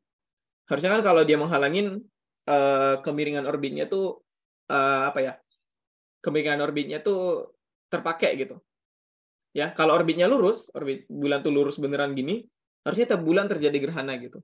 Tapi orbit si bulan tuh miring. Makanya gerhana bulan tuh terjadi sekitar 4 sampai 5 tahun apa ya? Gerhana bulan, sorry, gerhana matahari. Sekitar 4 sampai 5 tahun gitu. Karena cahaya si matahari itu beneran kehalang sama si bulannya gitu. Dan itu alasannya gitu. Dan kalau teman-teman pengen searching nih, kemiringan orbit bulan gitu, coba searching. Nanti gambarnya tuh lebih lebih jelas lagi kemiringan orbit bulan. Ya. Nah, nanti dari kemiringan orbit ini alasannya kenapa tiap bulan tuh gak ada gerhana gitu. Malah terjadi sekitar 4 sampai 5 tahun sekali gitu. Ya itu, alasan gerhananya terjadi ya karena cahaya si matahari itu ketutupan gitu kan. Cahaya matahari itu kan gini ya. Itu mau ikutin apa yang bisa kita dapetin gitu ke bumi, dan ditutupin si bulan semuanya gitu. Dan kan bulannya pasti bergerak dong, ya enggak? Nah, bulannya kan pasti gerak gini nih. Gerak ke sini gitu. Nah, makanya ketika gerhana bulan itu bulannya gerak tetap gini. Gerhana matahari, sorry. Ini gerhana matahari, yaitu terjadinya ya udah dia sekitar sejam, sekitar 2 jam gitu ya. Nah, itu alasannya. Siapa tadi yang tanya? Bisa dipahamin nggak dari apa sih namanya? Aku nggak bisa lihat namanya.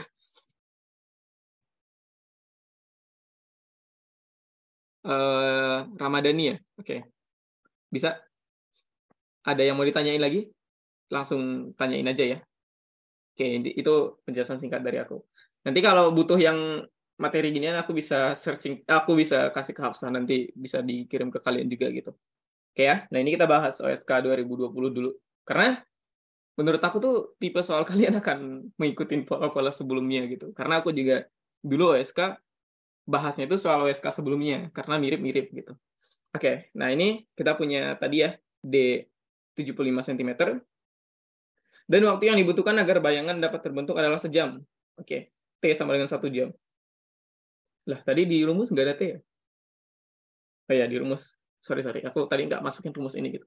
Jika kawasan itu ingin dipotret dengan teropong pemantul berdiameter, ini berarti D1 ya. Berarti kalau kita punya D2 itu 150 cm, berarti T2-nya berapa gitu. Itu yang ditanyain, waktu yang dibutuhkan adalah gitu. Dan ini, sorry aku tadi nggak taruh di PPT, karena bikin PPT-nya urgent. Oke, nah rumusnya itu D1 per D2 itu sama dengan T2 per T1 pangkat 2. Apa ya? Oh, sorry. Pangkat 2-nya nggak di sini. Ini, T2 per T1, terus ini di pangkat 2 ini. Gitu. Yang dia tanya kan T2 ya. Ya, waktu yang dibutuhkan pakai teleskop yang kedua gitu. Teleskop yang kedua punya diameter 150 gitu.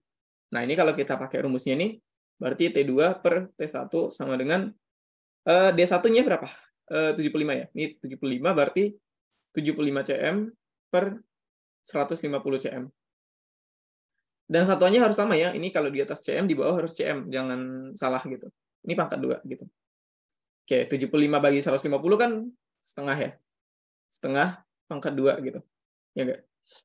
Berarti T2 per T1 sama dengan setengah pangkat 2 berarti 1/4 atau sama dengan ya udah 1/4 aja gitu. Ya. Oke, berarti T2 ini kalau kita geser ke sini lagi ya. Berarti T2 sama dengan 1/4 dari T1 berapa? 1 jam ya? 1 jam gitu. 1/4 dari 1 jam berarti 1/4 jam ya. Berarti T2-nya ya 15 menit, 1/4 jam gitu. T2 sama dengan 15 menit. Gitu. Oke?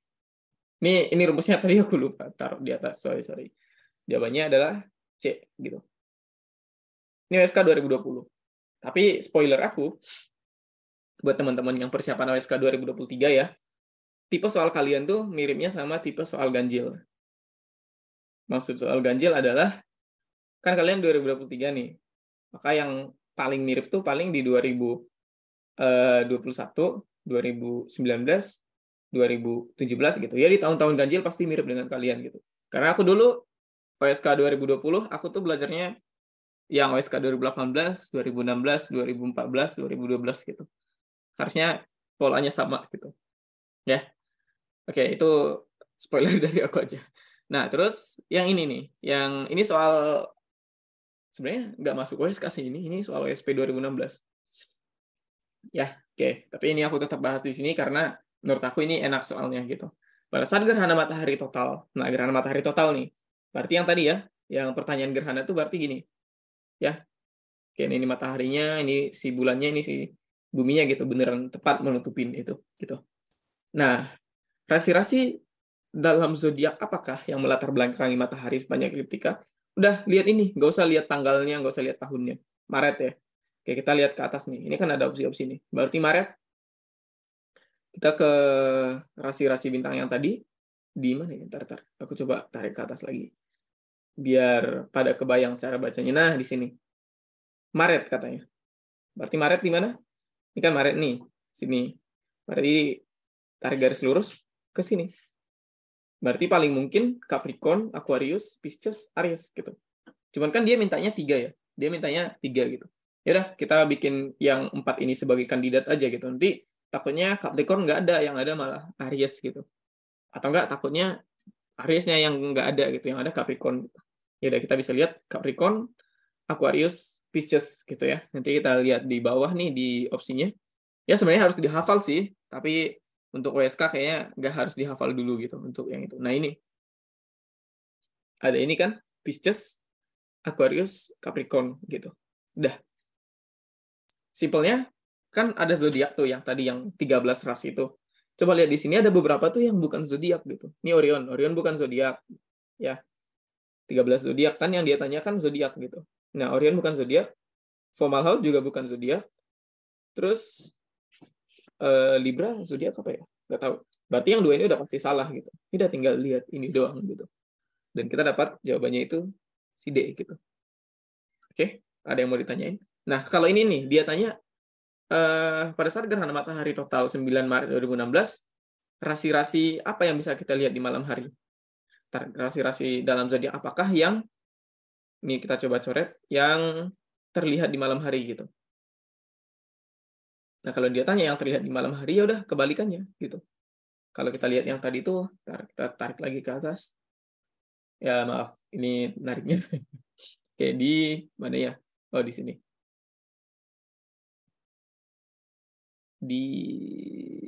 Oke. Nah, kalau dia tanya malam hari yang terlihat apa, ya udah berarti Virgo, Leo, mungkin Libra sama Cancer gitu. Tapi paling mungkin sih kayaknya Libra ya, karena panahnya nih di sini, lebih dekat si Libra gitu.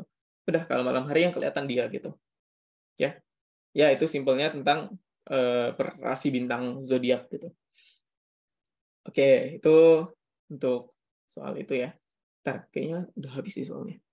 Kita lihat lagi nih. Ini udah. Nah, ini yang terakhir. Oke, ini soal terakhir dan ya udah kita bahas yang ini dulu gitu. Oke, sebuah teleskop dengan diameter objektif 60 cm. Oke. Kita harus catat apa yang dia kasih di soalnya. Berarti sebuah teleskop dengan diameter objektif 60 cm berarti D sama dengan 60 cm. Oke. Dan panjang fokus. Oke. panjang fokus. Nah, biasanya kalau dia nggak ngasih penjelasan fokus apa gitu ya, pakainya fokus objektif. Sama dengan 11 meter. Gitu. Oke. Digunakan olehmu yang nggak tahu lah siapa ini. Nah, ini juga soal OSK 2020 ya. Oke, ini OSK 2020 dan kita bahas di sini gitu. Untuk mengamati planet jika diameter pupil pengamat segini, maka perbandingan kecerlangan sebuah planet jika dilihat dengan teleskop dan mata telanjang. Berarti yang dia ini perbandingannya ya udah berarti ini apa? LGP ya. Udah datanya LGP gitu. Light gathering power atau kecerlangan gitu. Oke. Nah, selanjutnya tinggal pakai rumus aja. LGP sama dengan D teleskop kuadrat per D mata. Biasanya kalau D mata tuh dia makanya D kecil gitu. Karena udah pasti lebih kecil. Nah, ini D kuadrat gitu. Oke. Nah, berarti D teleskop kita punya 60 cm kuadrat per 7 mm. Nah, ini satuannya beda gitu. Makanya kita harus ubah satuan dulu. Mau diubah ini berarti 600 mm per 600 mm kuadrat per 7 mm kuadrat gitu ya. Nah, berarti otomatis LGP-nya sama dengan sebentar. 600 kuadrat dibagi 7 kuadrat. Kita dapat 7346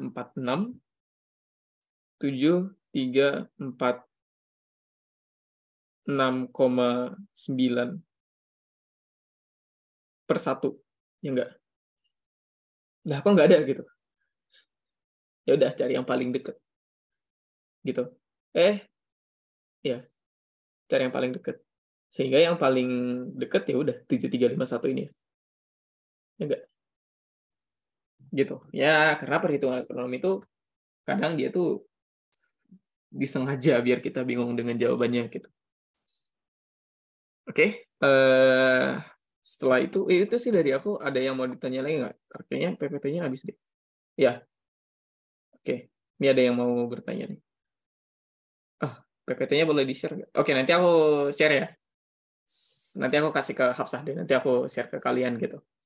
Oke. Nah, itu sih dari aku sebenarnya. Dan kemarin tuh si Hafsah nitip ini. Teman-teman udah tahu stellarium nggak? Bisa dibalas di chat. Kalau udah bisa kayaknya nggak usah diajarin juga gitu. Karena nggak terlalu butuh di OSK gitu. Tahu stellarium nggak? Aplikasi yang ini. Stellarium. Tahu? Oh, belum? Oke deh. Kalau belum, kayaknya kita lebih enak pakai stellarium gitu ya. Ini untuk views sebentar. Ini aku stop share bentar ya. Biar lebih enak aja gitu. Kita akan pindah ke stellarium. Dan ini nih cuman, kan tadi kita belajar zodiak ya, rasi bintang, belajar ini gitu. Dan ada peta bintang juga gitu. Nah, harusnya dia itu lebih enak gitu kalau kita pakai stellarium. Ini yang kelihatan new tab ya? Atau ini aku sedang mau stellarium. Oke. Nah, jadi sebenarnya kalau pengen pakai di HP juga bisa, di aplikasi Stellarium. Kalau nggak salah, di Play Store juga namanya Stellarium gitu. Nah, ini kayak kita sedang di mana gitu. Nah, ini biasanya itu, kan ini ada unknown ya di bawah sini nih, di pojok kiri bawah. Nah, dia itu kayak lokasinya belum diketahui di mana gitu. Ini ada, biasanya itu dia, ini ada know your location. Oke, biasanya itu loading dulu. Nah, dia sebutnya near Special Capital Region of Jakarta. Near itu dekat ya. Ya bener, aku lagi di Bandung. Ya oke. Nah, ini yang kita bisa lihat kalau dari bumi ya. Ini kan lagi malam nih. Nah, ini di langit nih ada nih. Ini apa? Moon. Bulan. Kalau kita klik, kok Pollux sih? Pollux tuh bintang di rasi Gemini. Tapi ini moon kan. Nah, kalau kita zoom bisa kelihatan nih bulan gitu. Nah, dia tuh biasanya ngasih datanya tuh. Nah, ini the moon is Earth only natural satellite. Ya, ini satelit terbesar kelima gitu-gitu. Nah, nanti dia bisa ngasih data gitu. Nah, kalau teman-teman pengen lihat dia itu sedang apa gitu. Ini kan di langit malam yang di lokasi aku nih. Nanti kalau teman-teman pakai lokasi sendiri juga bisa gitu. Nah, ini ada jamnya, tapi ini jamnya nggak sesuai dengan jam yang ada di sini. Ini jam 14, tapi ini 19 gitu. Tapi bebas lah.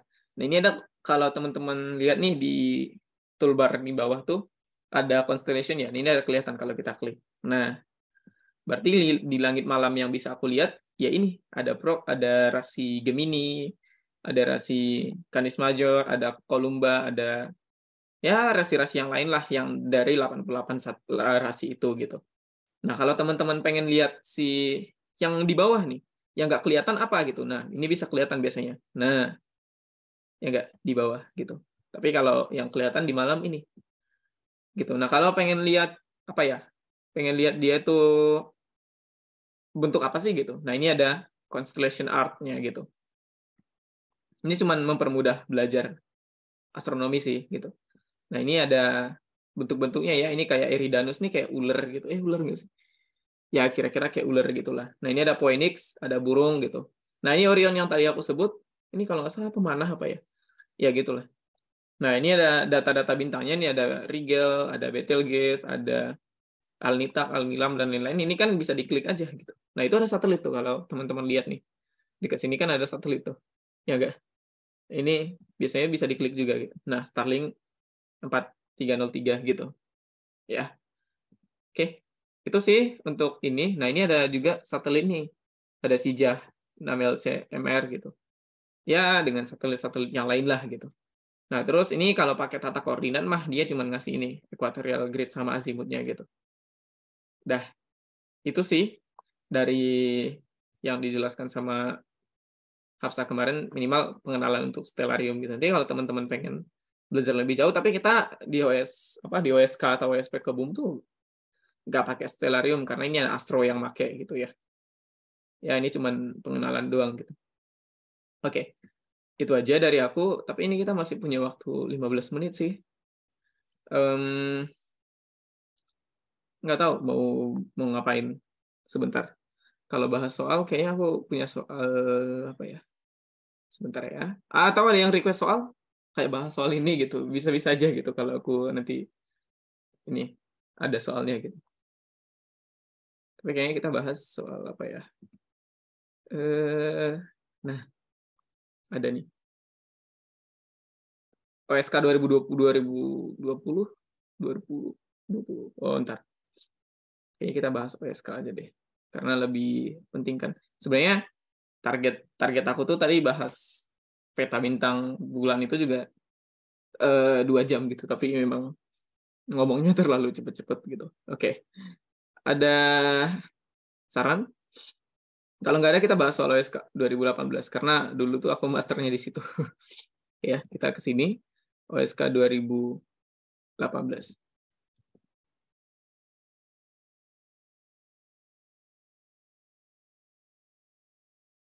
Oke, sebentar. Aku stop share dulu biar kita bahas itu. Oh iya, yang stellarium tadi bisa lah ya. Oh, sebentar. Apakah soal OSK tahun-tahun sebelumnya tersebar luas di Google? Tahun-tahun sebelumnya kapan dulu nih? Yang tersebar luas tuh cuma sampai 2020. Oh iya, kalau teman-teman butuh materi, aku tuh ada materi ketika aku OSK dulu, dan ini kalau kalian mastering di situ, ini banyak banget soal TO sama soal pelatihan dari ALC, dari Platos, dari LTJC, dari mana-mana juga ada. Tinggal ini aku kasih linknya ya, dan dipakai seenaknya aja gitu. Dan jangan dijual. Ya ini bebas-bebas kalian. Dan ya udah, harusnya di situ semua gitu. Materi yang aku share tadi juga ada di situ. Dan kalau teman-teman pengen lihat, itu tuh turun-temurun lah dari kakak kelas gitu. Oke, jadi itu bisa dipakai ya. Udah, itu aja dari aku. Mungkin waktu lebihnya aku nggak tahu mau bahas apa, tapi OSK 2018 juga bebas-bebas aja gitu. Ntar kita buka dulu ya. Ya, tapi jangan OSK deh. Aku mending bahas ini aja. Aku kan bikin tryout ke orang-orang lain juga gitu di dunia pertutoran yang lain gitu. Jadi kita bahas soal itu aja gitu. Di mana ya? Nah, ini aku ada latihan 1. Oke. Ini aku kasih ke SMA berapa gitu, aku lupa lah. Oke, ini kita coba share screen lagi ya. Dan ini. Ini kalau nanti butuh, ini kayaknya nggak ada di situ juga sih. Oke, nah ini untuk SMA unggulan CT Foundation di Medan. Ini SMA aku sendiri disuruh nutor waktu itu. Tapi ini kita akan bahas yang astronya aja gitu. Di mana ya? Ini kayaknya geologi semua apa? Oh iya, memang geologi semua. Ntar kita ganti deh ke yang astro semua. Oke. Nah, di sini ini cuman sekilas ya, bukan beneran karena materi kita udah selesai. Hafsa ngasih aku materi yang simple banget dan nggak akan habis. Nggak akan lebih dari 2 jam gitu.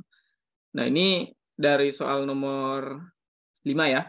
Ini nomor 5 ini soal OSK 2018, 19, 20 kalau nggak salah. Tapi ya aku lupa lah dia itu masuknya di mana gitu ya. Nah, ini rapat flux badai radio Jupiter yang diterima oleh teleskop radio di bumi. Ini aku pakai annotate aja deh. Nah, nih. Oke ya. Ini apa nih? Rapat flux badai radio Jupiter yang diterima oleh teleskop di bumi segini gitu. Oke, berarti kita punya flux apa sih? Sebentar. Ini jika jarak segini, oke, dia kasih jarak, terus ini kan satuannya watt per meter, berarti otomatis ini E. E sama dengan 1,52 kali 10 pangkat 6 JY, sementara JY itu kan 10 pangkat minus 26 ya, jadi otomatis ini sama dengan 1,52 kali 10 pangkat minus 20 gitu. Watt per meter kuadrat Hz gitu. Oke.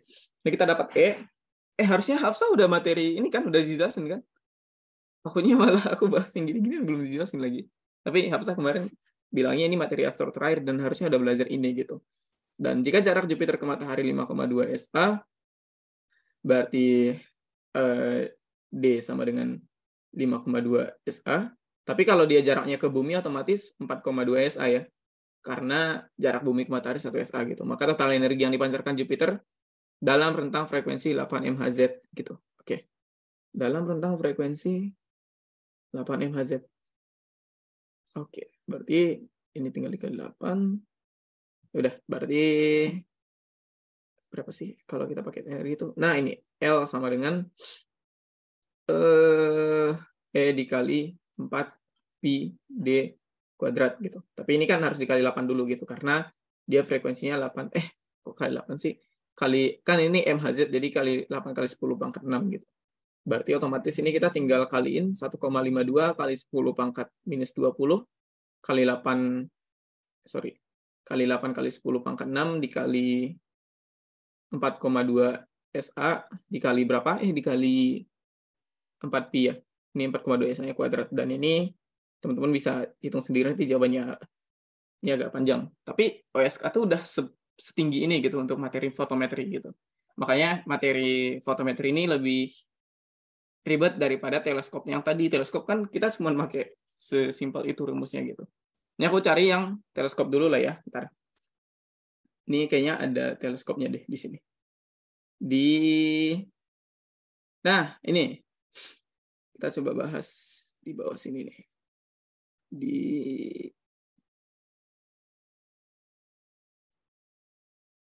Sebentar. Nih, kayaknya di esai aku bikin teleskop itu. Ups. Tidak ada. Oke, tidak ada. Kita lihat di sini aja deh. Nah, jika malam ini merupakan bulan purnama, maka bulan waning gibbous akan muncul sekitar kapan gitu. Kayaknya aku clear annotate dulu deh. Nah, ini kita bahas. Oke, clear my drawing. Nah, ini ya nomor 12 ya. Karena yang berkaitan dengan materi kita hari ini gitu. Waning gibbous. Oke. Waning gibbous tuh kalau nggak salah, aku takut salah lagi. Waning gibbous tuh yang setelah atau sebelum? Setelah kalau nggak salah. Ya, yang waning tuh setelah gitu. Nah, sehingga kan simpelnya gini ya. Gini, ini bulan, ini bumi, terus bulan gini, ini cahaya matahari sini, dan otomatis ini ya bulan purnama ya. Purnama Berarti Wanning Gibbous tuh kira-kira di sini. Ya, Wanning Gibbous gitu. Nah, terus jika malam ini merupakan Wanning Gibbous tuh di sini kalau nggak salah. Nah, ini Wanning Gibbous. Wanning Gibbous ini waxing. Ini waxing ya. Nah, gitu. Sorry. Nah, maka bulan Wanning Gibbous akan muncul sekitar kapan gitu. Nah, dari purnama gitu ke Wanning Gibbous gitu. Nah, dia itu harus bergerak gini, berputar. Nggak bisa langsung mundur gitu kan, ini bisa mundur juga sebenarnya. Tapi nggak bisa, kalau di di bulan kan nggak mungkin orbitnya berganti gitu.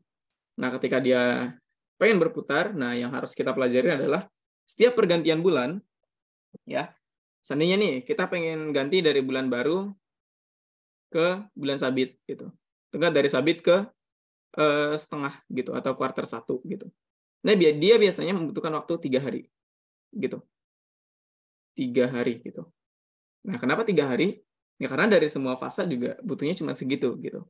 Nah, kalau teman-teman lihat nih dari purnama ya, ini purnama terus ke waxing itu 3 hari, dari waxing ke setengah dia 3 hari, dan ini 3 hari dan sampai bulan baru 3 hari dan nambah-nambah 3 hari, jadi totalnya kalau nggak salah 25 hari gitu. Karena semuanya itu pasti sebulan, ya nggak? Maksudnya 30 hari dong kalau beneran dari bulan baru ke bulan baru lagi gitu. Nah, makanya dia cuman dapat segitu gitu.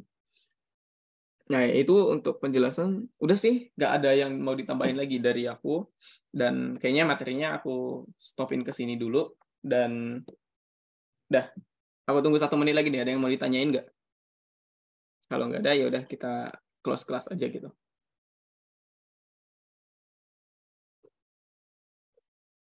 Oh ya, kalau mau ngontak aku juga nggak apa-apa, bebas. Teman-teman bisa cek. Soalnya banyak, kalau teman-teman pengen nanyain soal, aku bisa jawab langsung gitu ya. Karena menurut aku pelatihan ginian tuh cuma membahas materi, nggak bahas soal. Jadi kalau pengen kontak bisa kontak di situ. Kalau butuh materi juga bisa minta ke situ gitu. Oke? Ada yang mau ditanya lagi? Aku tunggu. 3, 2, 1. Oke, kalau nggak ada aku close ya. Dan terima kasih udah ikut kelas. Dan semoga apa yang aku ajarkan masuk di OSK dan teman-teman bisa paham. Dan juga ya waktu OSK nanti bisa jawab gitu. Dan terima kasih. Assalamualaikum warahmatullahi wabarakatuh. Aku leave ya. Yoi, bye-bye.